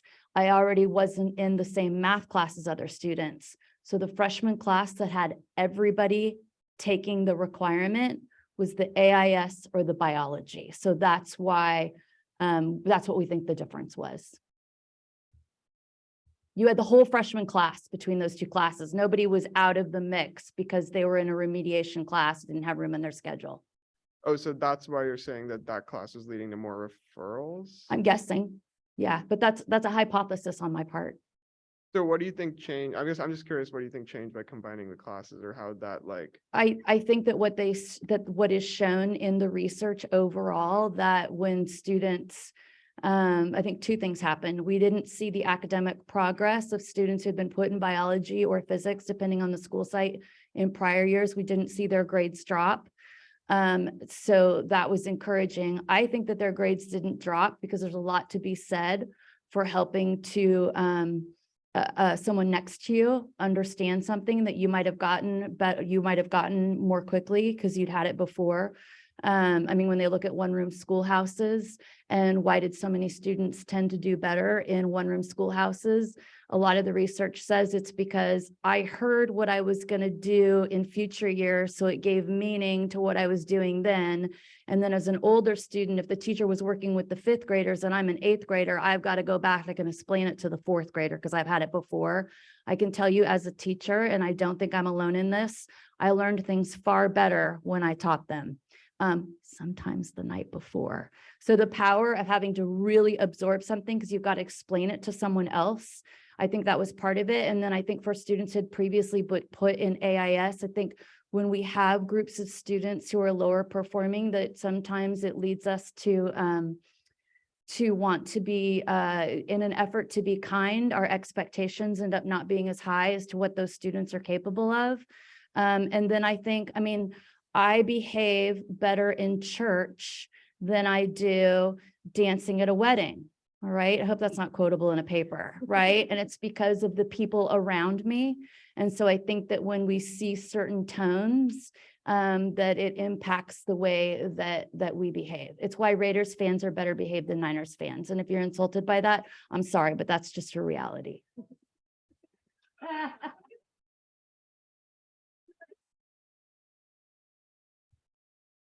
Topic to me.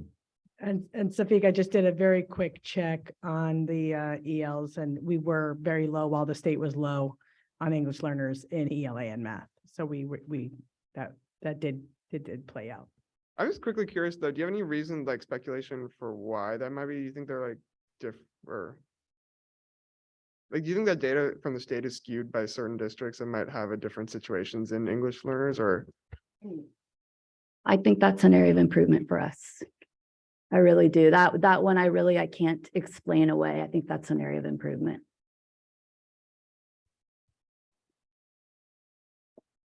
We have some hands online. Yep, yep. So let's take the public comment now.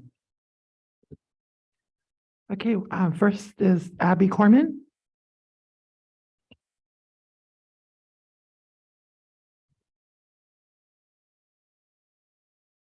Hello again. I'd like to take this opportunity to emphasize the large racial and class gap Diana Wilmot shared with us between our students who are scoring the highest and lowest on our dashboard. Legal scholar Gloria Ladson Billings calls this not an achievement gap, but an education debt. I'd like us to continue thinking about what reallocation and increase in financial resources we are providing to our students of color, our bilingual students, and our low-income families as we begin planning and allocating for next year. To me, this report emphasizes that we need to continue the work Dr. Williams and our Equity Council has started, and the resolution that this board signed to focus on equity in our school district. I hope it leads us to follow through with action and, more importantly, resources for our most marginalized students, in particular those that the state called out for us, our English learners, African-American students, socioeconomically disadvantaged students, students with disabilities, and Pacific Islanders. Please keep this presentation and data on these specific marginalized communities in mind, not only when selecting us a new superintendent, but also in May when we get to budgeting and the LCAP. We can see that while we offer so much to our community, we have significant room to grow. And in order to do this, we need to increase direct service offerings through an increase in funding to these specific students. We need to begin planning now with input from those on the ground, including families and students, about what it looks like to meet the needs of these students moving forward. Thank you. That's it. I thought I saw one more hand, but it's gone. Okay, thanks for taking the public comment. Do any board members have any other comments or questions on that information item? Oh, I had one more quick question. Sorry about that. But is this dashboard like a new thing, or we've seen these results for a while? I'm curious, has this data like been pretty steady, like what we see here for over the past decade or so? So the dashboard is relatively new in the sense that this year specifically, it's just showing status. So next year, when you look at this, it's going to look different, because it was brought up with the idea of looking at growth. And so we take 2 years of data and look, and it was all dials and colors and reds and blues and greens. So it looks very different this year than it has in the past. I didn't go into what last year's, or it didn't exist for 2 years. So this is sort of a restart. So basically this came in with the Common Core Smarter Balance Assessment Consortium. And once we had at least 2 years of data to compare growth over time. So it is going to look different next year. This is really they are doing like cell phone bars essentially to show status, but next year you'll see with dials, and that's what it has been in the past, probably since like 2015, 16, so not decades. So the results have held, I think I was just asking about the dashboard, more about like the individual, like the test scores or the results have been relatively similar for the past. I would encourage you to visit Trustee Ginn's favorite document on the Sequoia Union High School District website, which is the 9 dashboard sheets, and it'll give you data over time for absolutely everything. We've had significant improvement in some areas. For instance, expulsion rates have plummeted. We have seen our students achieve more and more academically, but in some ways we're not keeping up with growth from the state. And then in some areas we've always struggled.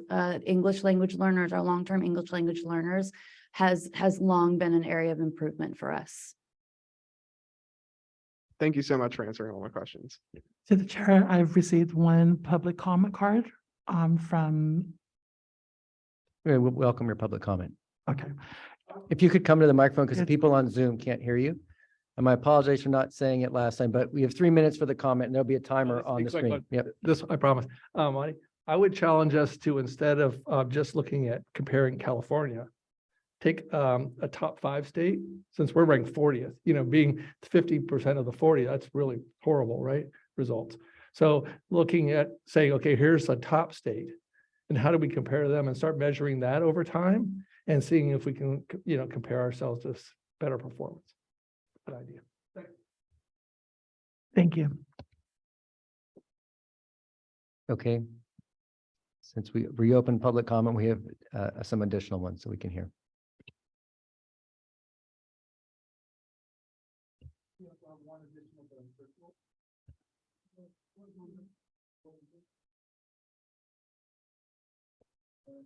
I'd like to conclude the public comment, and then we'll go back to panelists, and you're always welcome as a panelist anytime.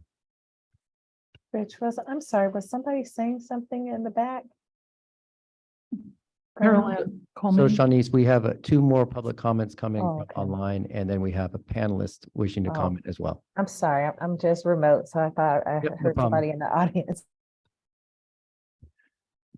Okay, Carolyn Coleman. Okay, thank you. I am sorry to butt in again, but you guys were talking about AIS being collapsed and then merging any students that would have been considered for AIS to be brought into our biology classes, which are A through G courses. So I have had the privilege of working in those classes for the last 5 years. And sorry about the dog in the background. So I don't know if there were any questions about, there was like some concerns about that or questions about why did that change? And I can only speak from my experience in the classes that I have been co-teaching with Debelina Dada and Mr. Rodriguez is we're able to work together as a team to meet the needs of every student. And if a student needs an accommodation or a student needs just you to point the finger on something that needs to go there, or just having that extra adult to help steer in the right direction. Mr. Rodriguez and Ms. Dada also speak several languages. So if there's clarification needed or just a little, cultural relevance and being culturally aware of the students that we teach has also been incredibly helpful and educational. I don't know if that helps. And then there was something else I was going to say, but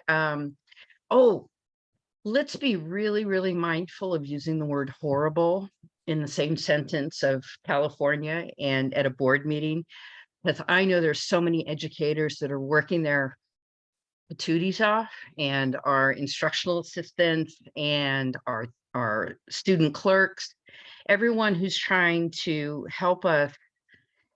Just we're still in a pandemic, and I know I know everyone means well, talking about the scores and raising this, and we got to perform and we got to perform, and I know that some of it means dollars for us, but I'm in the classroom, and I am wiping tears every day, and I am listening.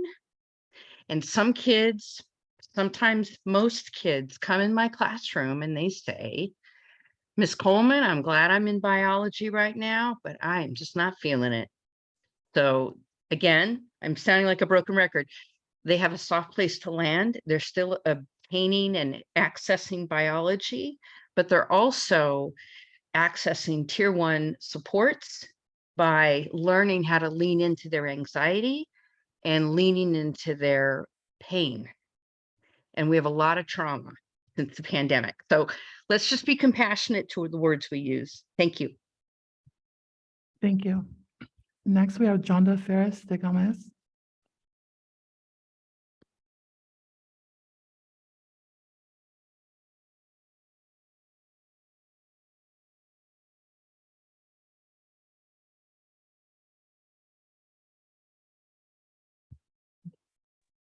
Okay, can you hear me now? Yes. Okay, I'm so sorry. My computer took off and did its own thing for a second there. Thank you so much. I wanted to comment briefly on the two previous comments that we heard, and just caution, put context around the data. So it's good to hear the discussion of the data. And I don't personally put as much weight on the pandemic effect, because quite honestly, the numbers aren't that significantly different from what we had pre-pandemic, in my opinion. So I do feel like there is consistency among the scores, but the gentleman that talked about looking outside of California and comparing to other states, I'm from one of those other states, and I do know what education looks like outside of California. And for that reason, I want to say we have to take that context into consideration, and that especially here in the peninsula, it is a very difficult living for so many of our families. I would say half the families and students in our district really struggle day to day on everything that's going on outside of the classroom. And, those are things that affect absolutely from the northernmost part of California to its southernmost part in the Los Angeles area, which has nearly 500 years of history. I mean, we're talking about a state that has a history and a reality unlike any other. So, we need to take that into context, and, not necessarily the pandemic, which was 2-3 years or so, a relative blip on the radar, but take into consideration the ongoing challenge of putting food on the table and a roof over your head in California in general, but also especially here in the Redwood City area. I've done home visits through different positions that I've had with the district, and we have families and students living in conditions that just are incomparable in other parts of the country. They do not understand the challenge that our families face, and that has an absolute direct impact on how they perform academically. So absolutely, let's keep looking at the data. Let's keep searching for ways to support our students. But let's not lose sight of that context, in the sense of not accepting less, but also looking for solutions that involve addressing all of those things that affect their academic performance. So thank you for allowing me the time tonight. Thank you. That concludes public comments. Okay. Samantha, will you comment? Maybe this one. Oh, there it goes. Okay. I guess in my experience from the student view, circling back to like attendance and test participation, there's not a whole lot of incentive or consequence, I would say. And of course, we don't want to be consequencing our students, for absences or for not taking just one test. And of course, it's like in benefit to the district, which is not, it doesn't resonate with a lot of students in that way. But just saying it nicely, I feel like trying to get students to, again, like one of our commenters said, like lean into the test anxiety. That's, I feel like a lot of what I've heard around the classroom when we're taking those tests, like, oh, is this test going to affect our grade, or I don't want to take it. And, you know, having my older sister, who kind of went through all the accommodations and had a lot of struggles, especially with test taking, it was really a reflection of, she thought of, you know, what she couldn't do. And it was a reminder of like, oh, well, I don't know this, or I don't remember this. And so that like huge weight of inadequacy, I believe, is, you know, a big deal in retention rates for our Black and brown students. So trying to find a solution for that, I feel like is going to be very difficult, but it's worth the time. And I think it definitely has to do with kind of remembering and the test anxiety. But yeah.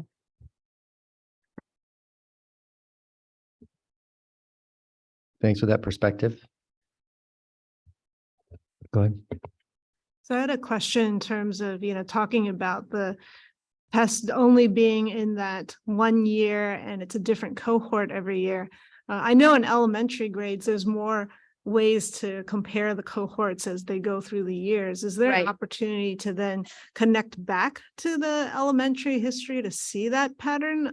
If we're talking about data sharing or that type of thing with our elementary district? There is an opportunity to do that for certain, but there's a 3-year gap. So, I mean, could it be telling? Probably, but a 3-year gap is a lot of gap. So if I, as an 8th grader, the math that I was taking then compared to the math that I need to know to do well on the CASP, the spread is pretty wide. Which is why we give the ICA every year, yes. And we do look at ICA compared to middle school CASP results.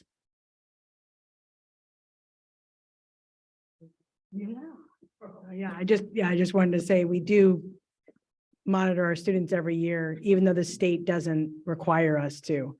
That 11th grade is just the state, but we do the ICA 9th through 12th grade so that we have all 4 years of data. We do gather the 7th grade and 8th grade CASP scores. So we have at least 2 years of data to track and put in our system to kind of evaluate students' growth, even 7, 8, 11 on the CASP. Okay, thank you. Let's move on to the next information item, the local control and accountability plan update. Hello, it's been so long. Josue, would you please be so kind? Yep, you've already got it there. And would you refresh it for me? Thank you, sir. All right, so I am going to be doing a little bit of shuffling between documents this evening. So please feel free to tell me to slow down or to circle back. The LCAP update is something that we do several times a year. And this one in particular is interesting because it's in the middle of the year. So we are deep into the 22-23 LCAP action items. And we're also really beginning the process of drilling down on what is our 2023-24 LCAP going to look like.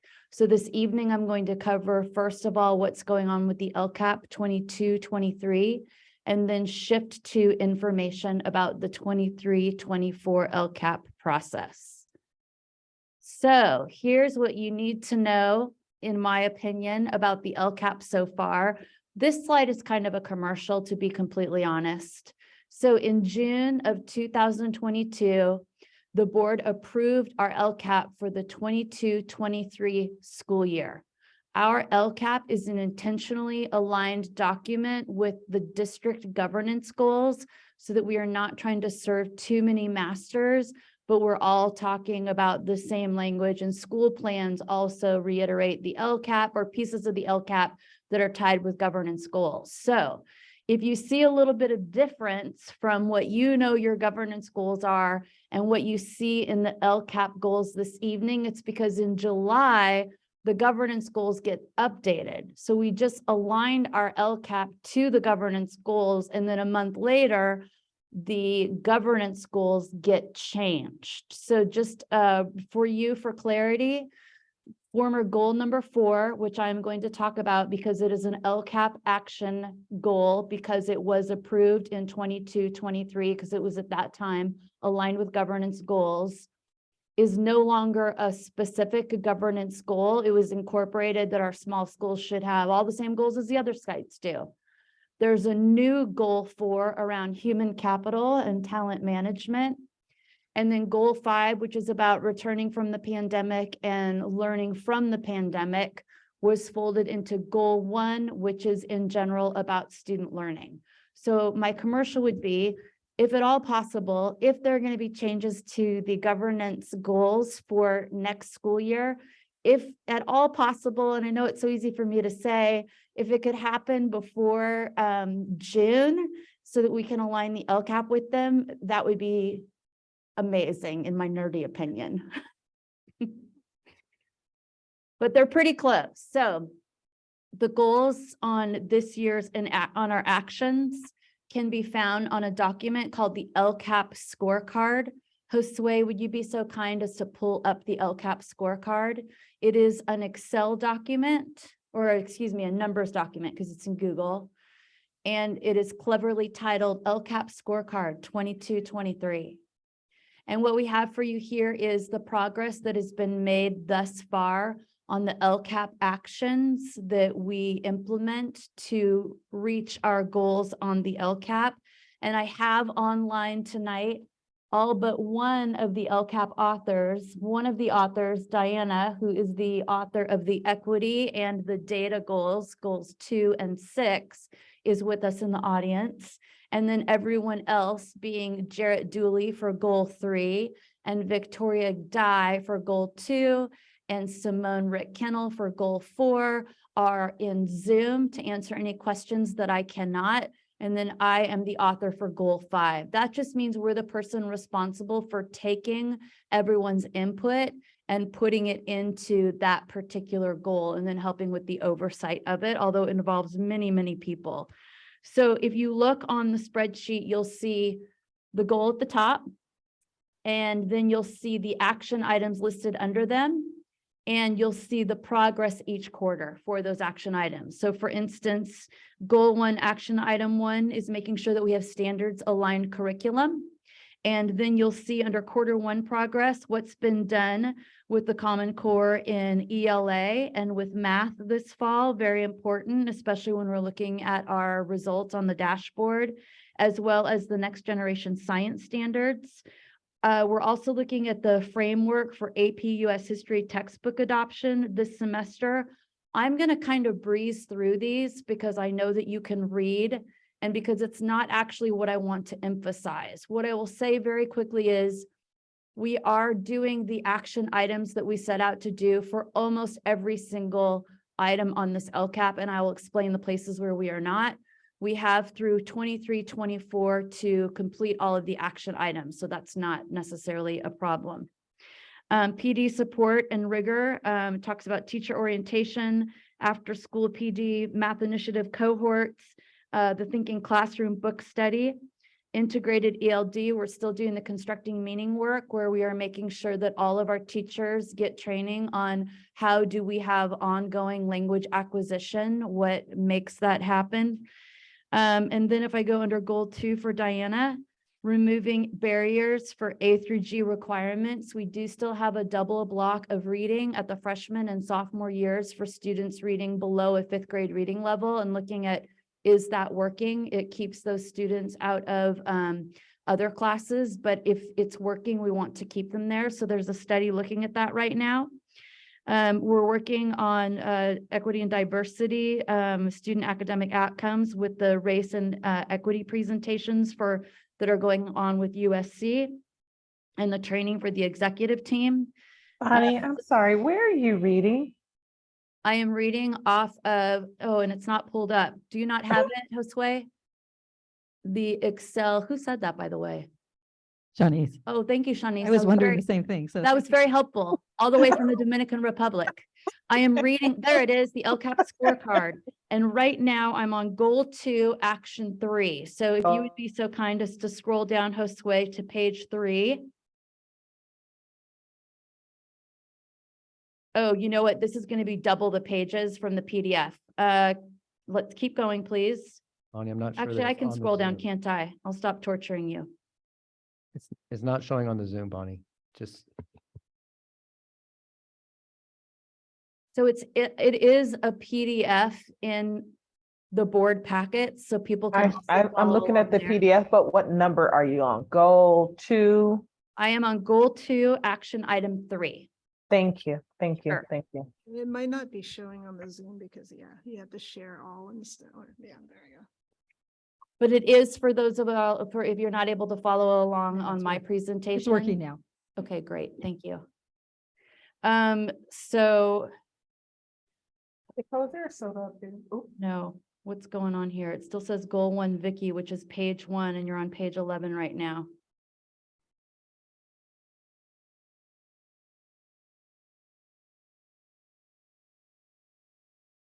It's assigning it all to goal 1, excuse me. But it's not actually goal 1 at the top. It's not changing. And I think it's because that row is frozen. So I am going to, let's see.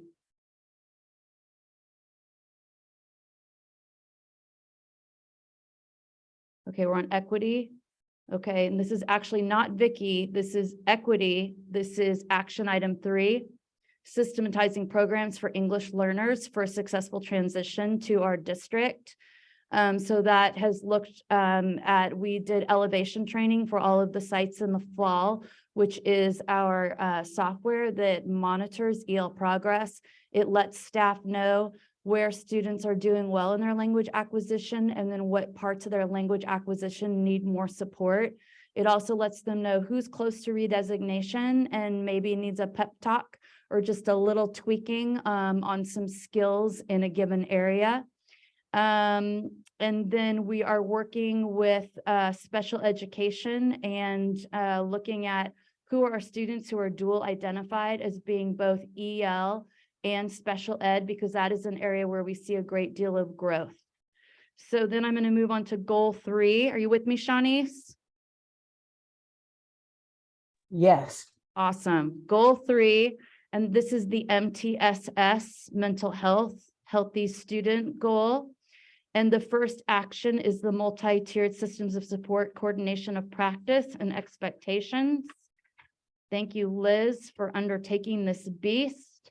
And you can see all of the work that's been done by them in this particular area.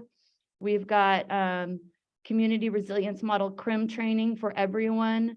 The MTS committee has been working the hatching results with the counselors for doing the 2 lessons per grade level, legal trainings, the SEL pilot happening at some of our sites, etc. And then for the second action under MTSS, the efficacy of interventions and delivery. So they're researching various evidence-based resources and curricula, collaborating for academic, social, and emotional learning work. Again, the CRIM, panorama survey input, attendance norms, and then our work with the John Gardner Center from Stanford around that data. The next one is a data system and the work that is being done around that, as well as the CSACE, which also does that work with the county. The integrating services for unduplicated student groups, community information handbook about what's available out there and who we are partnering with, professional development. And then in the registration process, looking who are the students who are going to need more supports and identifying them and mental health supports as they are registering for our district. The next one is is Simone Rick-Kennel, and she has been working on goal 4, which is the small school goal. So Tide Academy Vision Curriculum and Instruction, you will see that they've been in the process of preparing for their WASC accreditation, which I have no doubt they're going to pass with flying colors. They now have 4 years of students in their school system. So they've got the curriculum all the way up through their senior year, along with the concurrent/dual enrollment relationships with Foothill. And then you'll also see, because Simone is thorough, some of the updates to facilities, which I know speaks to my boss's heart. And you'll also see the outreach work that they've been doing to recruit students to their school. And then, forgive me, Tide Facility Needs was actually the second action item. And then EPA and Redwood, the next action was supporting their WASC plans. And both of them are doing really well as far as with their WASC actions. They're passing with flying colors. So that's the work being done specifically. And Amika and Stephanie Ogden helped to complete this section of what they have found to be the most supportive actions.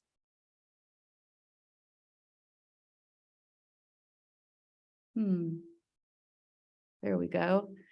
And then establishing fiscal stability, looking for other sources of income so that the district isn't paying for as many extra sections for Redwood. And there is work going on with that with Kenyatta College. Alternative Education Strategic Plan has not started yet. Simone has had her hands full getting Tide up and running. Alternative program planning happens at each site, but it hasn't put into a comprehensive district plan. And that's also true of the Small Schools on Alternative Program catalog. Goal 5 is me, that we would have enhanced summer programs as we're helping students return from distance learning. So for the last summer, we had counseling service, Boys and Girls Club support programs for students to have a place to go after school until 5 o'clock in the evening, plus field trips and incentives. We raised the pay rate to attract more staff. We offered online and in person for all students, although if you got an F or a D, you had to come see us at school. And then we offered site-specific summer enrichments. The work has begun for summer 2023. Tiffany Burkle just adopted a very beautiful baby girl who won the parent lotto 2 days before the 25th of December. Her name is Noelle. And she is so dang organized that even still, she has said that she will oversee summer school this summer, for which I feel incredibly grateful and just a little bit guilty. ELD Summer Enrichment Program is going to happen again this summer. Last summer, it didn't matter what kinds of grades you got in ELD because we know that's an area of growth for us. You had ongoing summer program, and so that we didn't have a language acquisition 2 months off. And we had counseling services, and something that we are definitely seeing is that our newcomers are coming to us with a lot of tumult. So from their experiences getting to our schools. Work on that has begun for the coming summer, and that will again be a program for all of our ELD students, and there will again be counseling as well as field trips, etc. Student personal devices, we're still providing them for everyone who asks for them. 5,686 personal devices were provided by the district so far this year, and 830 internet accessibility. Student internet connectivity, yes, it's happening for anyone who requests it.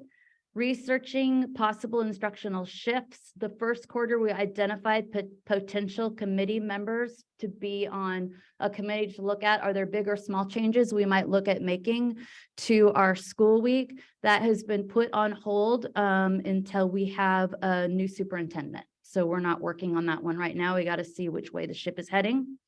And then online tutoring is being provided again via paper for all of our students. And something I think is interesting is from August to November in 2021, we had 3,461 students access those services. We've had 1,700 more access those services at this same point in the school year. So I think the word is getting out on that. And then Diana is looking for a data share system We are teamed with the county on Data Zone, but we also want something that is a little bit more user-friendly, where teachers and administrators are able to access data much more quickly than making a request to the district office. So I want to see how my students did on ELA CASP in the 8th grade, and I can just pull that up myself instead of asking for someone from the district office to get it for me. She has interviewed 4, and we are narrowing it down to have who's going to come and present to cabinet on that. And if you feel like that was super speedy, it was, but if you feel like it was still long, that's because it was. So I'm happy to answer any questions that you have about any of that, but I do want to move on. And in moving on, I would ask Josue, would you please go back to the original presentation? That's the one. So we just looked at the progress report, and now we're going to move on to talking about, we looked at the scorecard. Let's see. Yep. So I want to talk a little bit now about what is new for 23-24. And I'm super excited to share that the state has not changed the LCAP template at all. Happy holidays. Woo, right, Amika? My sister in LCAP. So they have. Is that a first? Sorry? Is that the first time they? It is a first. It's a like first. 15 years? Yeah, it's a first. No changes to the template. It's super exciting. Let's all take a moment. So here are some things though that they have emphasized to us. They have said it's very important in your community engagement input that you use the data to inform your community engagement input. So for instance, when we go out to the community and we get some input on our LCAP, we're going to need to say, these are the areas in which we ended up in differentiated assistance. How would you suggest that we proceed in performing better? That doesn't mean we don't ask about all other things and questions that impact every student in the district, but we are being asked that, especially with the dashboard data, that we don't leave that behind in what we are talking to our families about. And Diane already talked to you about the areas in which we're in differentiated assistance. The parent advisory committee should give input on the LCAP 2 separate times. And the parent advisory committee must include the parents of SPED students. Ours does, and when I show you the LCAP timeline, you will see that they are giving input on the LCAP twice. And then we're changing something this year. We are making the community engagement events not site specific, and they are not by invitation only. Anyone can come. So the reason that we're doing that is because it's the district LCAP. And so we want to get input on what we can do at the district level, and more of the site specific stuff really belongs with the school plan conversation. So we are going to have one on Zoom, and we're going to have one on person, and we're going to have it in East Palo Alto. Amika has graciously agreed to host it, and we will be advertising like crazy for those events. And at the board's behest, we have a consultant who's going to be helping to enhance our process. So I'm excited to watch him facilitate the conversations and try and get us on a deep level about what we need to use to help inform the LCAP, and maybe even more than the LCAP. So the timeline for building the 23-24 LCAP can be viewed by clicking on the timeline. That, just to mix things up, is a document. And you see every time there's a light green row, that means that's a point when the board is giving input on it. So we are currently at January 18th, and our next activity will happen next Tuesday. I put it in the Friday board update last Friday. I hope if you are able to join us from 4 to 5:30, is that right? 4:30 to 6, it's 4:30 to 6. On Tuesday night, the 24th, in this very room. I hope that you will. We'll be getting our parent advisory committee input, and I'm very excited about the wealth of representation in that group. I think that you will be as well if you're able to join us. And then you can see the process all the way through. The only thing that was TBD on this has now been decided. Drum roll, please. On April 24th, we will be getting input from SDTA Consult on our goals and actions. And we will be sure, we being me, that when we present at the April 19th board meeting, we say, Of course, these could change, and of course, you're looking at them before SDTA gets a chance to give their input on it. It was just a weird thing with how the calendar fell this year. So there you have before you the whole process. It is a lot, and that is a good thing. I am done with that timeline. So we have done the timeline. And now I'm not going to click on the key actions. I'm going to refer to some of them in a couple of minutes. But at the October presentation of the LCAP update, I'm sure that you all remember very well that I talked about the work that we did with Performance Facts, who is the consultant who's working with us on the LCAP this year at the beginning of the year, because after cabinet retreat, we felt as a leadership group like we needed to hone in a little bit more on our LCAP goals, because so many of them are, this is good for everyone. And we do talk about the specific extra pieces that we're doing for our unduplicated students, but we felt like we wanted to get a little bit more specific on ways to move the needle at a more strategic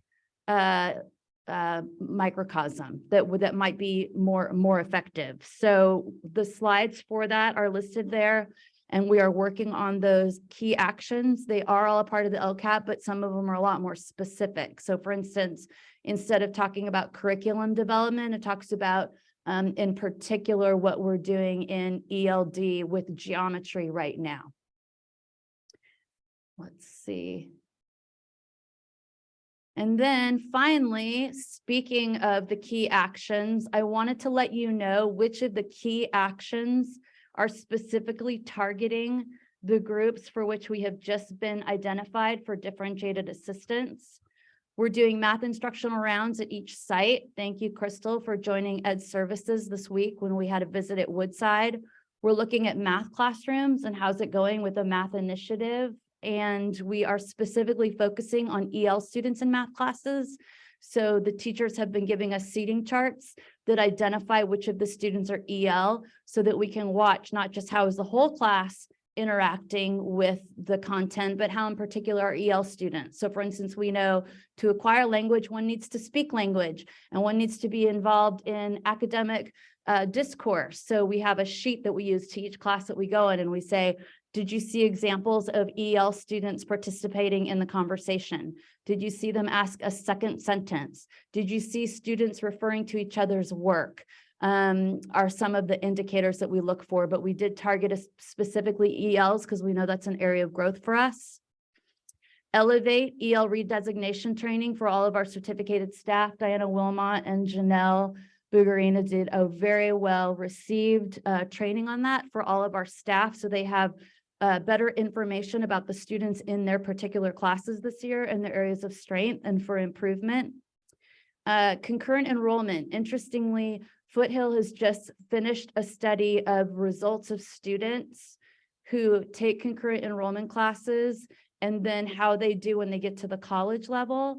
And the area where by far they saw the biggest jump for kids who do compared to kids who don't was with African-American students. So I think that is of specific interest to us. Constructing meaning, language acquisition training for all of our staff. And then learnings from our African-American and EL focus groups. What are they telling us we can do to help improve their learnings? And then for EL students, their graduate rates, and for African-American students, our suspension rates. We're also starting differentiated assistance data dialogues. There will be, differentiated assistance data dialogues around each of the areas.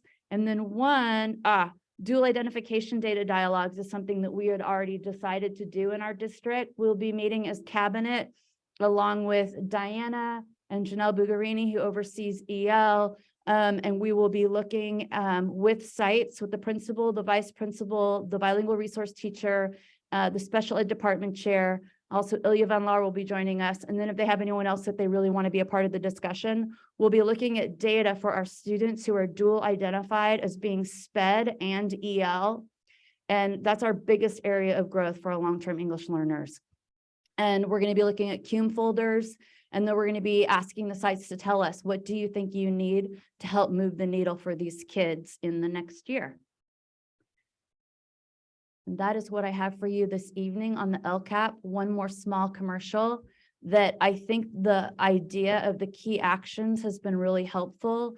And I think it would be interesting. It doesn't necessarily need to be in the LCAP at all, but we've got the big picture items so that if I'm a community member, I can look at the LCAP and see a bunch of what is being done on a macro scale for the students in our district, but more of a micro scale where do we see our greatest areas of need, be it around mental health, 5150s, or where we're being identified in differentiated assistance, and what are some really targeted actions that we can take for those students. So for instance, with the CASP data, my department is going to be looking at the CASP data and comparing it to the ICA data and seeing if, again, we see our scores matching up pretty well, which we do, and then saying, how can we target kids who performed poorly? Like what were the commonalities between students who performed poorly? Was it attendance? Was it that they were not involved in an extracurricular activity? And then what kinds of supports can we offer those kids? And I think that that Shawneece's point about talking to their parents beyond the general LCAP input, and then talking about it with our focus groups, student focus groups, would be really helpful. Thanks for that. I want to start with public comment, if there is any, and then go to board discussion. So let's start. If anyone in the Zoom audience or public audience like to make a comment live, submit a comment card. Attendees, please raise your hand. I don't have any comment cards. We do have 2 hands raised in Zoom. Let's hear the 2 comments. Thank you. John DeFerris de Gomez. Yes, thank you again for the opportunity to speak, and thank you all for the presentation of the LCAP data. It's really helpful to understand the vision we have with regard to that data. One question I have, though, or concern perhaps, is to understand the level of involvement of the ELACs and the DLAC especially in reviewing the LCAP goals. And then also I'm concerned about our track record on involving our ELACs in really reviewing how the LCAP relates to the SPSA at each site, and actually making it what it's supposed to be, which is an invitation for thorough review and active input from the ELACs about what these plans are, because it seems like most of what I witness is an after the fact telling of what has been done. And so I just wanted to put that comment in to say, I'd love to see more and understand more about how the ELACs and our DLAC at the district level are being involved in this decision making. Thank you. Thank you. I wish I could comment. Okay. Okay, we have one more comment. Abby Corman.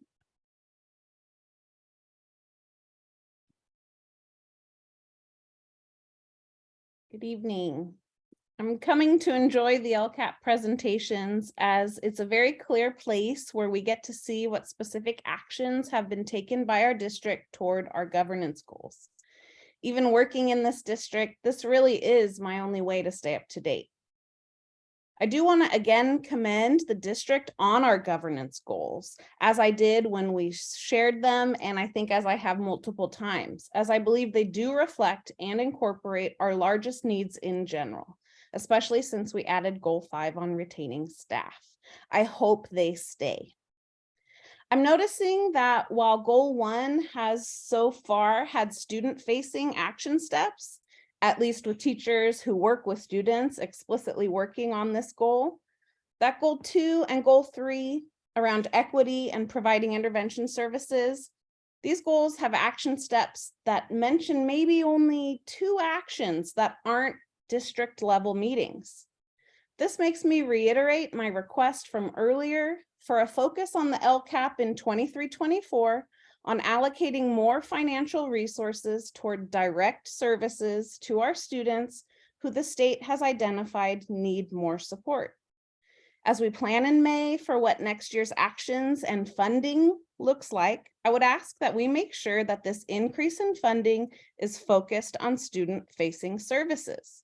Because while these goals are nice, and of course we need meetings to plan them and make sure the money is spent efficiently, if our work is still not directly reaching our students in 3 years, this was only a theory, and sadly we see no change.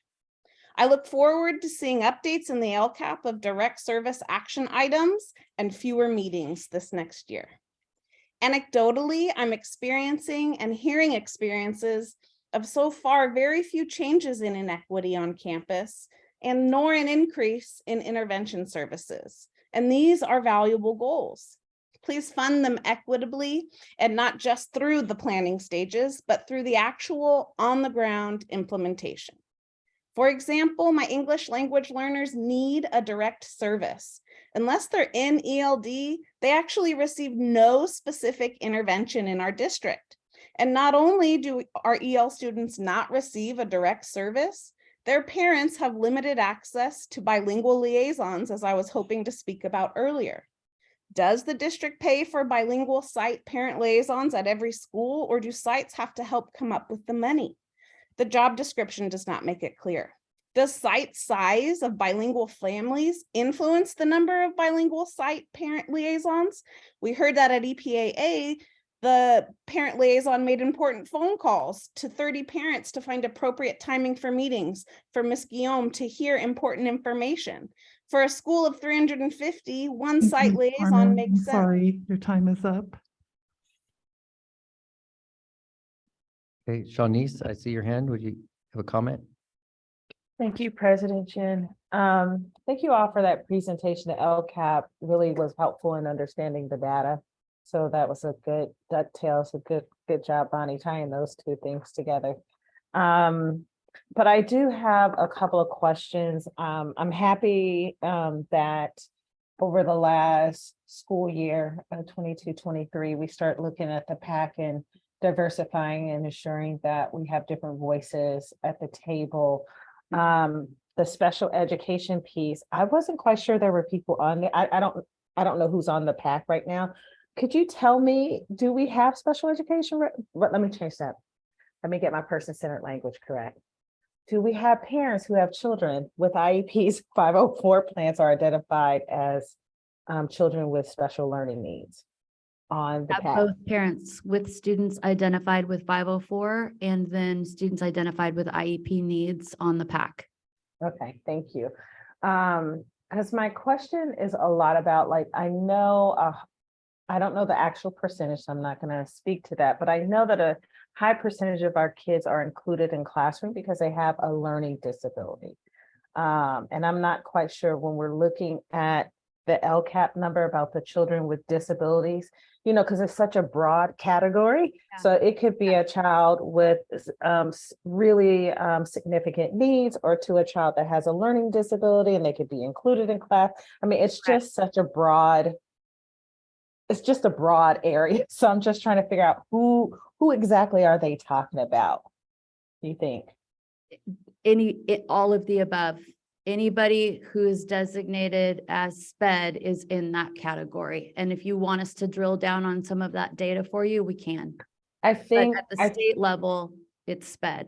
I think it would be important to know that, especially as we go into goal setting or just thinking about who we're talking about, because those are vastly different students.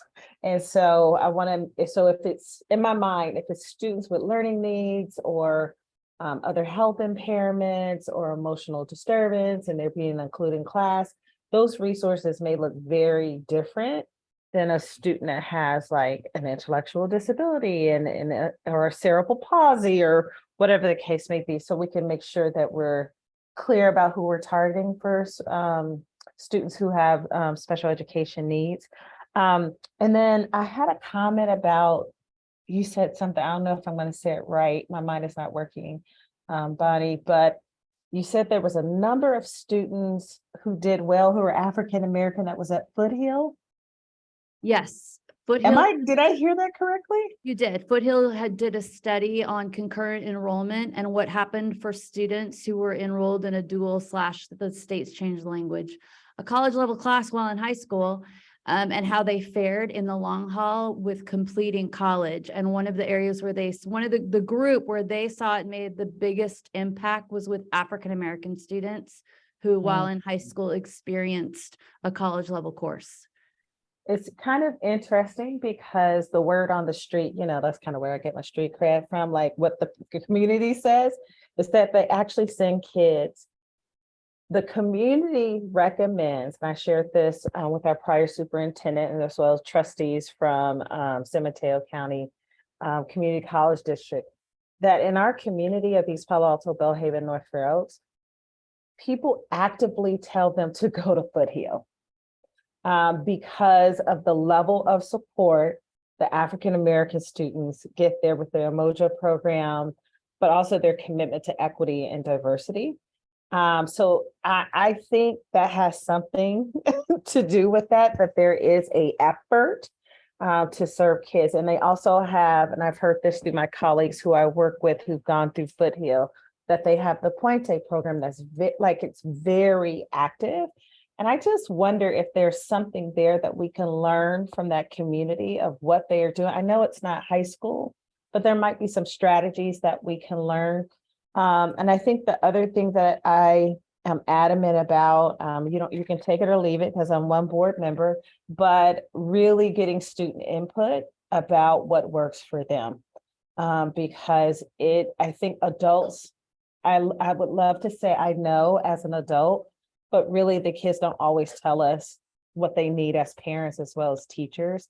And I think they want to tell us what works. When I think about our 2 student trustees, even using our student trustees to kind of reach out to other students to get their input about this, who are of those demographics, so that they can have some agency over some of this. I think it would be helpful. So just wanted to share that perspective. Thank you. Okay, any other board member? Go ahead, Carrie.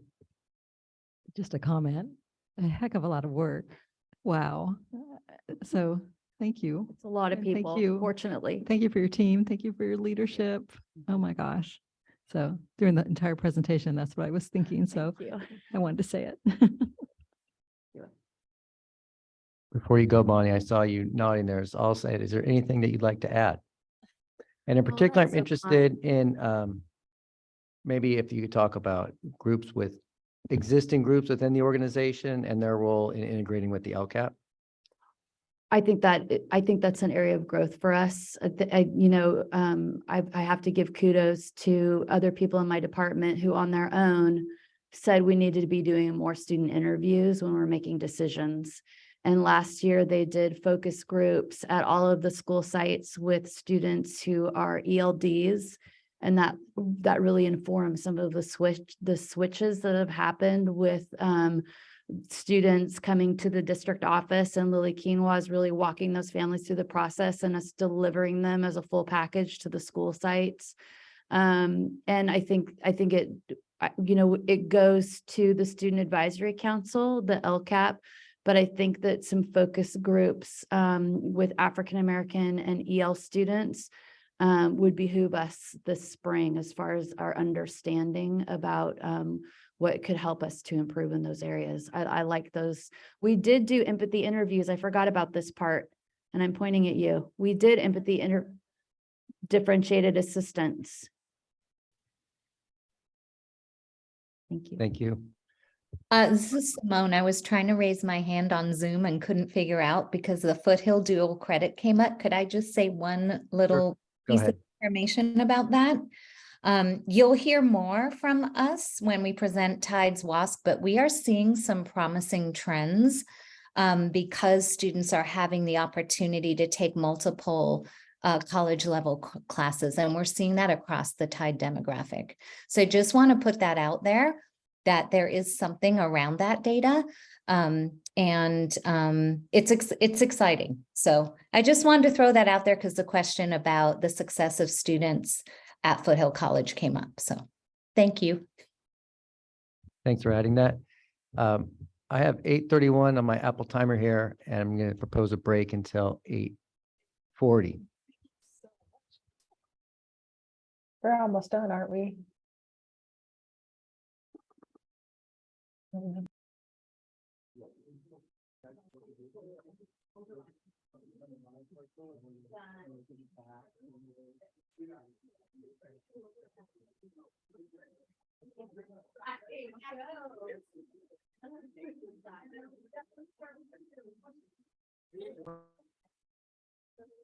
So are we live now?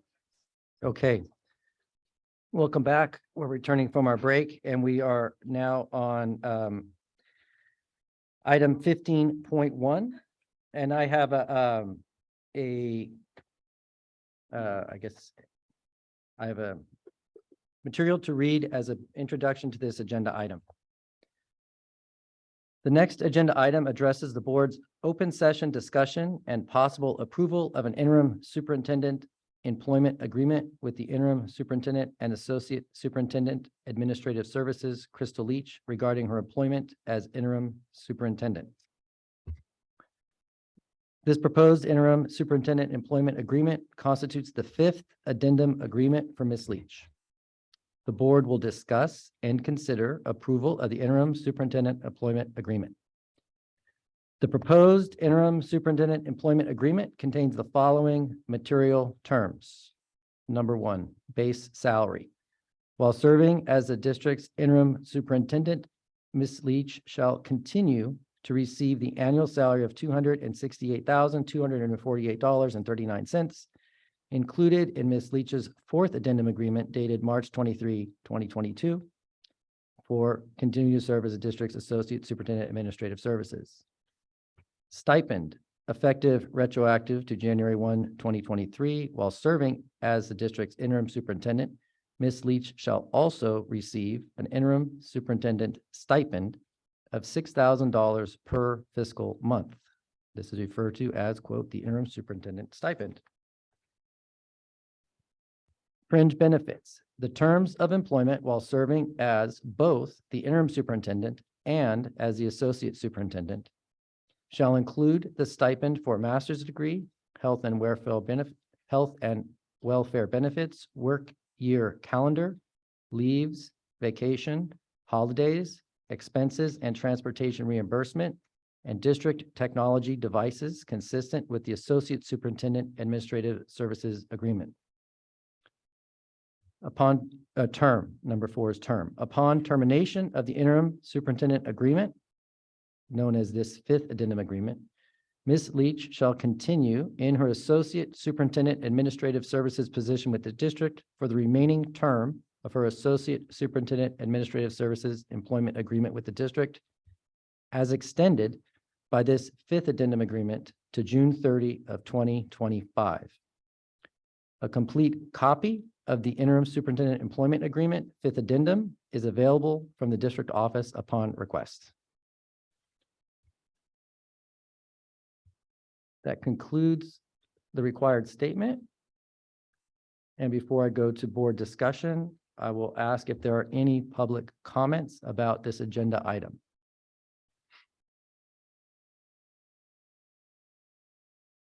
Seeing no comments, I will look to my board colleagues to see if anybody has any comments on this agenda item.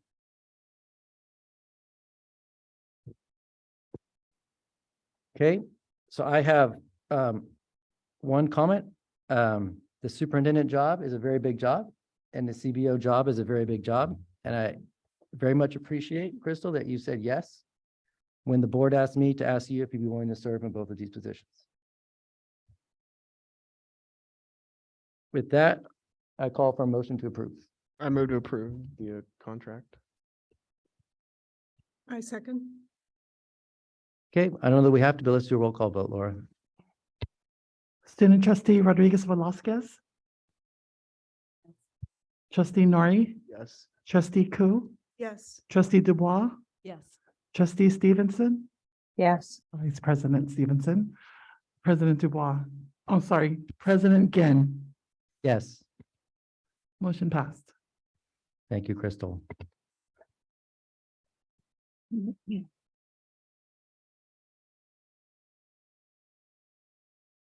Okay. Next is the approval of financial audit report. So let me switch hats real quick. Several hat switching over the next few months. Okay, so we do have our annual financial audit for the 21-22 school year. So last year, we do have an auditor, Paul, I believe, is a panelist. Do I see Paul with Siobhan and Associates to walk us through the financial audit process, how they went, and of course, no findings to report, which is the most important portion of the audit. So Paul, are you with us? Great. Yes, thank you. 1 second here. Can I share my screen? Yeah. Okay. Yes, they're working on it.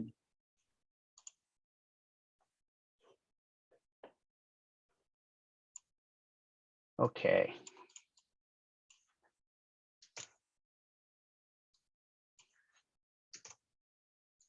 All right, so you guys see the PDF that's on the screen there, is that right? Can we make it slightly larger? Okay. Yep. Did that make a difference there?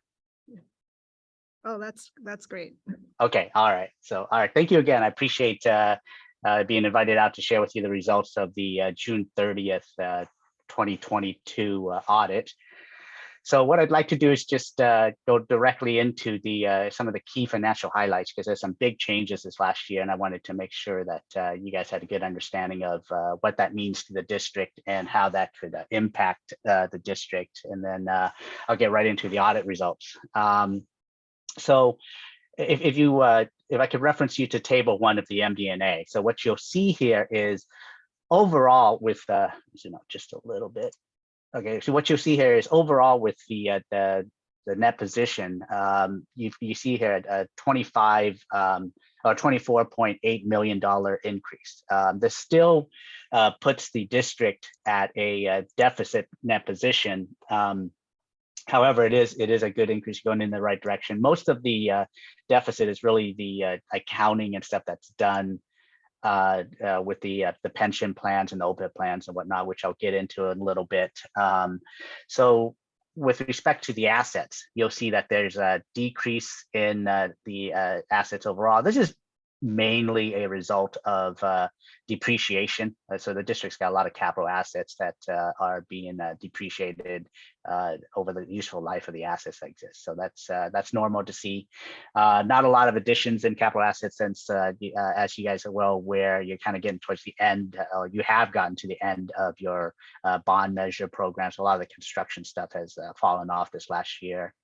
But the big thing I wanted to point out this time is you see this huge decrease of $123 million in the long-term liabilities. And also you see here is a deferred inflow of resources with the $71.7 million increase. So what this is, if I could reference you to the long-term debt, this is related to the pension plan. And what happens is when we do our calculations and whatnot for the district's pension plan, the reports, there's a timing difference. So the plan itself, they use actuaries that they do their calculations based on certain assumptions and whatnot, and they provide a valuation report on the plan. We use that plan to calculate certain financial numbers for the district's share of that plan. And so what you're seeing here is the market fluctuations from 2 years ago. So 2 years ago, we saw large returns in the assets that are in the plan. So every time plan members, employees, make contributions, where the district makes contributions, the state makes contributions, those contributions get invested. And those investments resulted in very big returns 2 years ago. And so that increase in the assets offsets the total liability. So that you see that this is where you're seeing pretty much a $90 million decrease in your net pension liability. But take that with a grain of salt, because when you look at just 1 year ago, all the gains that we saw from 2 years ago went away. So really, that's been huge market fluctuation. So in fiscal year 23, you'll pretty much see the complete opposite. You'll see the net pension liability go back up. You'll see the deferred inflows settle back down, and so it's pretty much a temporary deal. So I wouldn't, put too much weight on this decrease here, since it will very likely go away next year. Okay, or go back up, I guess, a better way to see it. So some other things I wanted to point out here, you see a decrease in the capital grants contribution, because last year had a pretty decent size capital grant contribution. Property taxes were up, as I'm sure you're well aware, from last year. And then so the part that probably the most important part for you guys is the funds, right? So in the funds, you see there's a slight decrease in the funds of 4.7 million. General fund is up. And then the bond interest redemption fund, you'll see that it went down, but that's really just paying down the debt that the district had. So one thing I wanted to reference you to also related to the funds is going to be the general fund. And so here's a schedule that we have in the report. It's the financial trends, kind of in the supplementary section here, and you'll see the kind of the 3-year comparison as well as the budget for the upcoming year. And the district's at a healthy 13.3% reserve, which is great. That's for a district your size and similar kind of settings and whatnot. That's a good size reserve. So no concerns there. One other last key thing I wanted to kind of point out to you with respect to the market fluctuation that I was describing earlier is, if you look at here, this is it's rare to see this, and the investment that the district had, particularly the cash that's held with the county, you see that there's a negative investment earnings, right? So that's an unrealized loss this last year. So it's just a book entry, typically the amount is pretty immaterial, so you don't see us making this adjustment from year to year. But this last year, it was a material adjustment, and the district did book that entry. And so that's where you're seeing this negative income here in the investment earnings. And it was large enough of an unrealized loss that it actually offset any interest that was earned as well. So usually, it kind of gets buried in this number, and you don't see it reflected that way. But that's definitely unique for this last year. Well, sorry, just real quick yeah, question. Is that sure. In the money that's managed by the county for us, or is some other loss?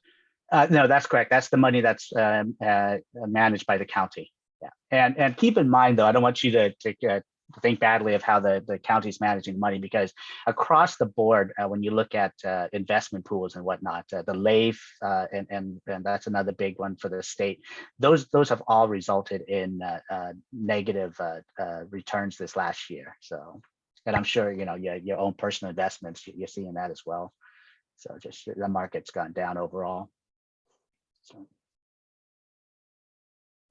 All right, so if there aren't any questions on the financial, I can move right into the results of the audit. Let's just pause for just a second and see if any board member has a question. Yeah, please continue with the results. Thank you. Okay, all right. So as Crystal was introducing me, and she mentioned there were no findings, so that is absolutely correct. We had a clean audit this year. So with respect to the financial statements, we issued an unmodified opinion, which is a good thing. It means that the financial statements were fairly presented in all material respects. When it comes to your internal controls over financial reporting and on compliance, our audit did not identify any deficiencies in internal controls over financial reporting that we consider to be material weaknesses. And our test disclosed no instances of non-compliance or other matters that are required to be reported under government auditing standards. And then with respect to the compliance itself, the district complied in all material respects to the compliance requirements of the state programs.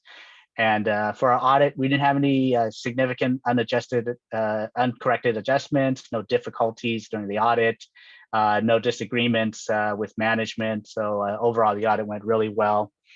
I know Dina's no longer there and Alan's kind of out, but I wanted to thank the district, for helping us through the audit, making it go smoothly and successfully. So thank you. Okay, thanks for that presentation. Let me see if anybody has any questions at this time. It's hard to have questions with a clean audit, so thanks for your presentation. I'd like a motion to, what are we accepting? To accept the audited report. So moved. I'll second. Everybody in favor? Aye. Aye. I see a hand raised positively from Shawneece, so unanimous approval.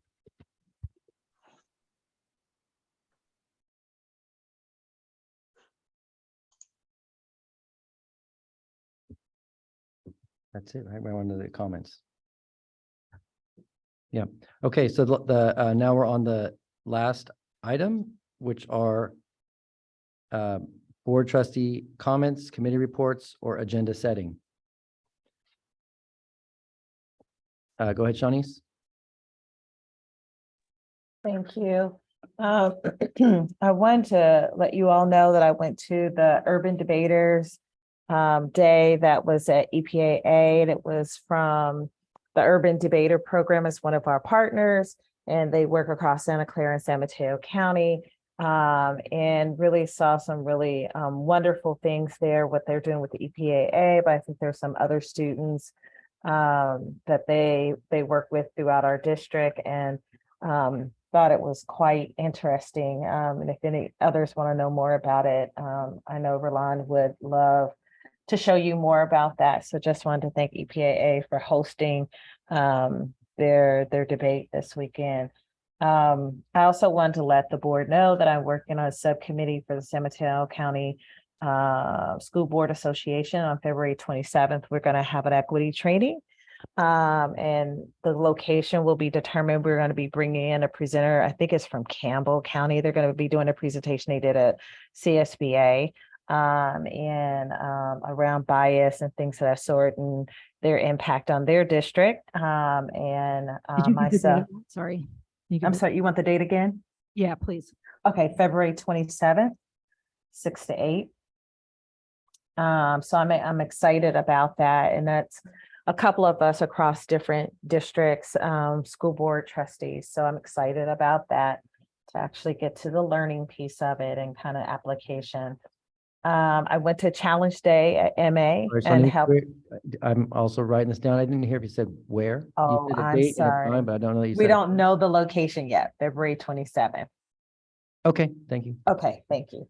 And then I went to Challenge Day at MA. I think getting out and seeing the kids was really important to me and the work that we do on our board. I'm going to be sending an email to all you all. Reach Coalition and San Mateo County Foster City School District is having a training, kind of a webinar on January 25th at 5:30. And it's called Dismantling Racism in School, the Prison to Pipeline. So I want to make sure that you all get that. Not asking you all to go, but just thought it would be interesting. And then been working with Amy and interim superintendent Crystal Leach regarding our February 1st retreat on the first half of the day around healing through communication and making sure that we heal ourselves first, and then hopefully that trickles out to some of the other work that we're doing. And based off Amy and I discussing interim superintendent Leach, will be following up on a couple of possible leads to help us facilitate that conversation. So that will be February 1st in the morning. And then there's just two more things. I want to just appreciate Carol Ann, what she's saying around being mindful of our words and language and how we describe things. and just the unintentional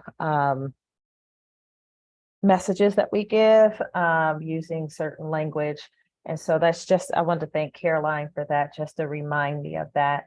And then just as one board member on the school board, just wanted to let you all know that because of the feedback from the community, particularly in Area E, that I'm going to start sharing about our board meetings, not necessarily influence one way or the other, but sharing our agendas so that people can feel like they can be a part of our meeting or not be a part of our meeting, and really looking at raising awareness and opportunities for the community. So I'll be sharing just agendas, but I know if there are flyers and things of that sort that we need to get out to the community, I'm going to try to build up a network so people can get that information out to the hands of the families, not only through our schools, but some of the other networks that we have.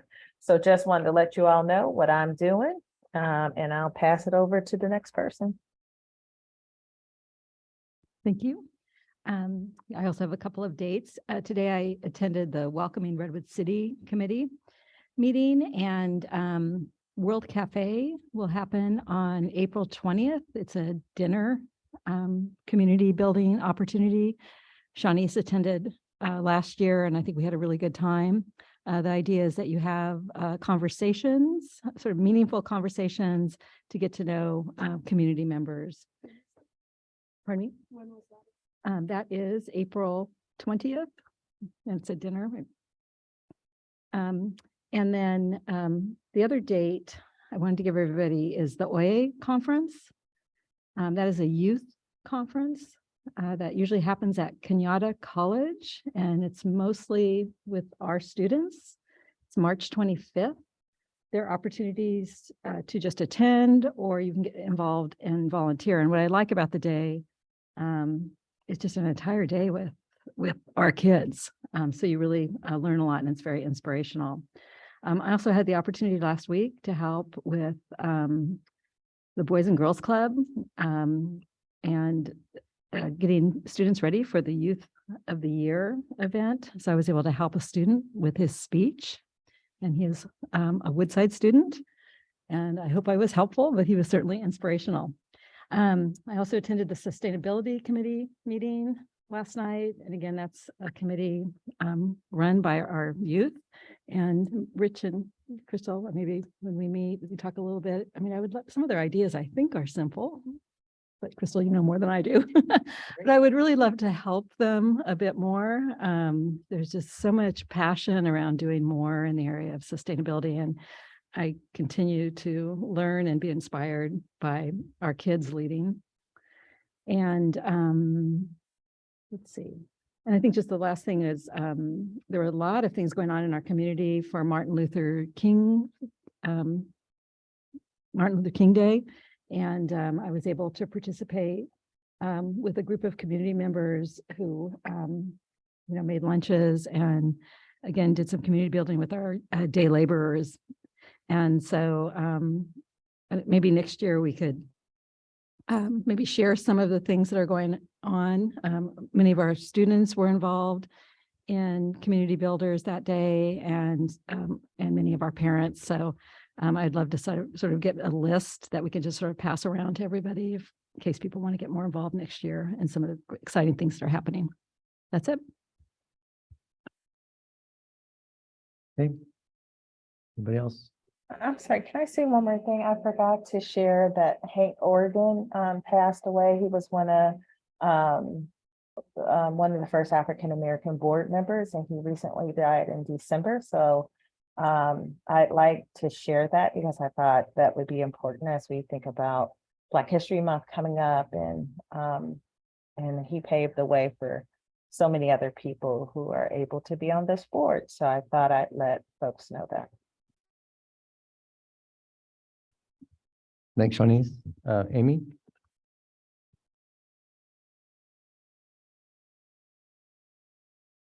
Instead of turning it on, I turned it off. I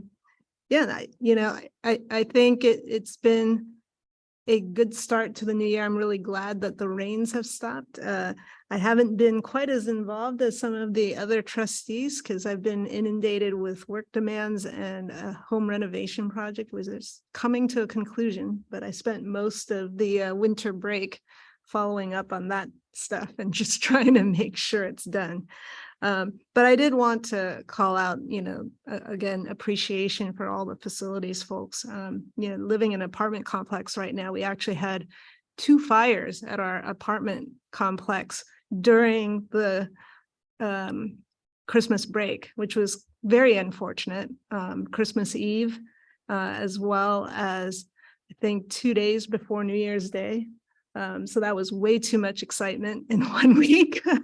But it made me realize that, you can't take these things for granted. You need to be safe and prepared. And it was great to see people in that complex come together to try and help out their neighbors as well, and comfort and support each other. So those are the types of things that it's important to have, that community and help each other out when things are in crisis mode.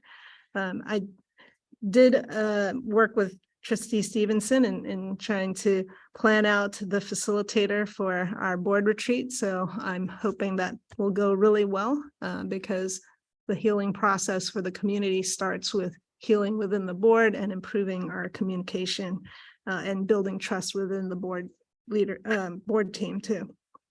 I did want to highlight that there is going to, Sequoia is going to attend the Redwood Shores Community Association annual meeting, which is on February 8th. That's going to be 7 to 8:30 p.m.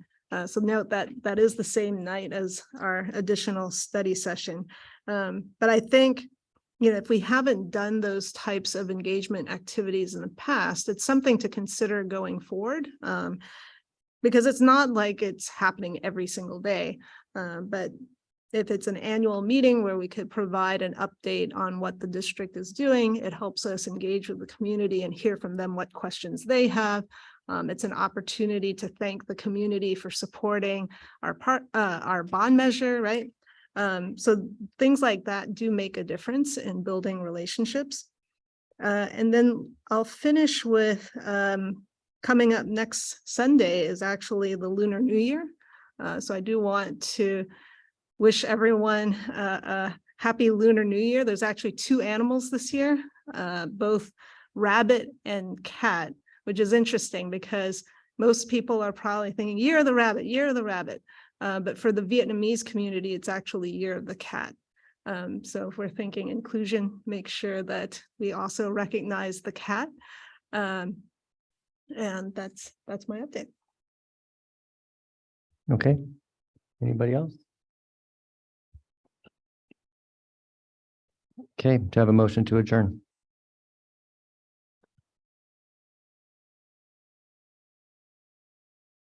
Carrie moved. Do I have a second? I'll second. Sathvik seconds. All in favor of adjournment? Aye. Good night and thank you, everyone.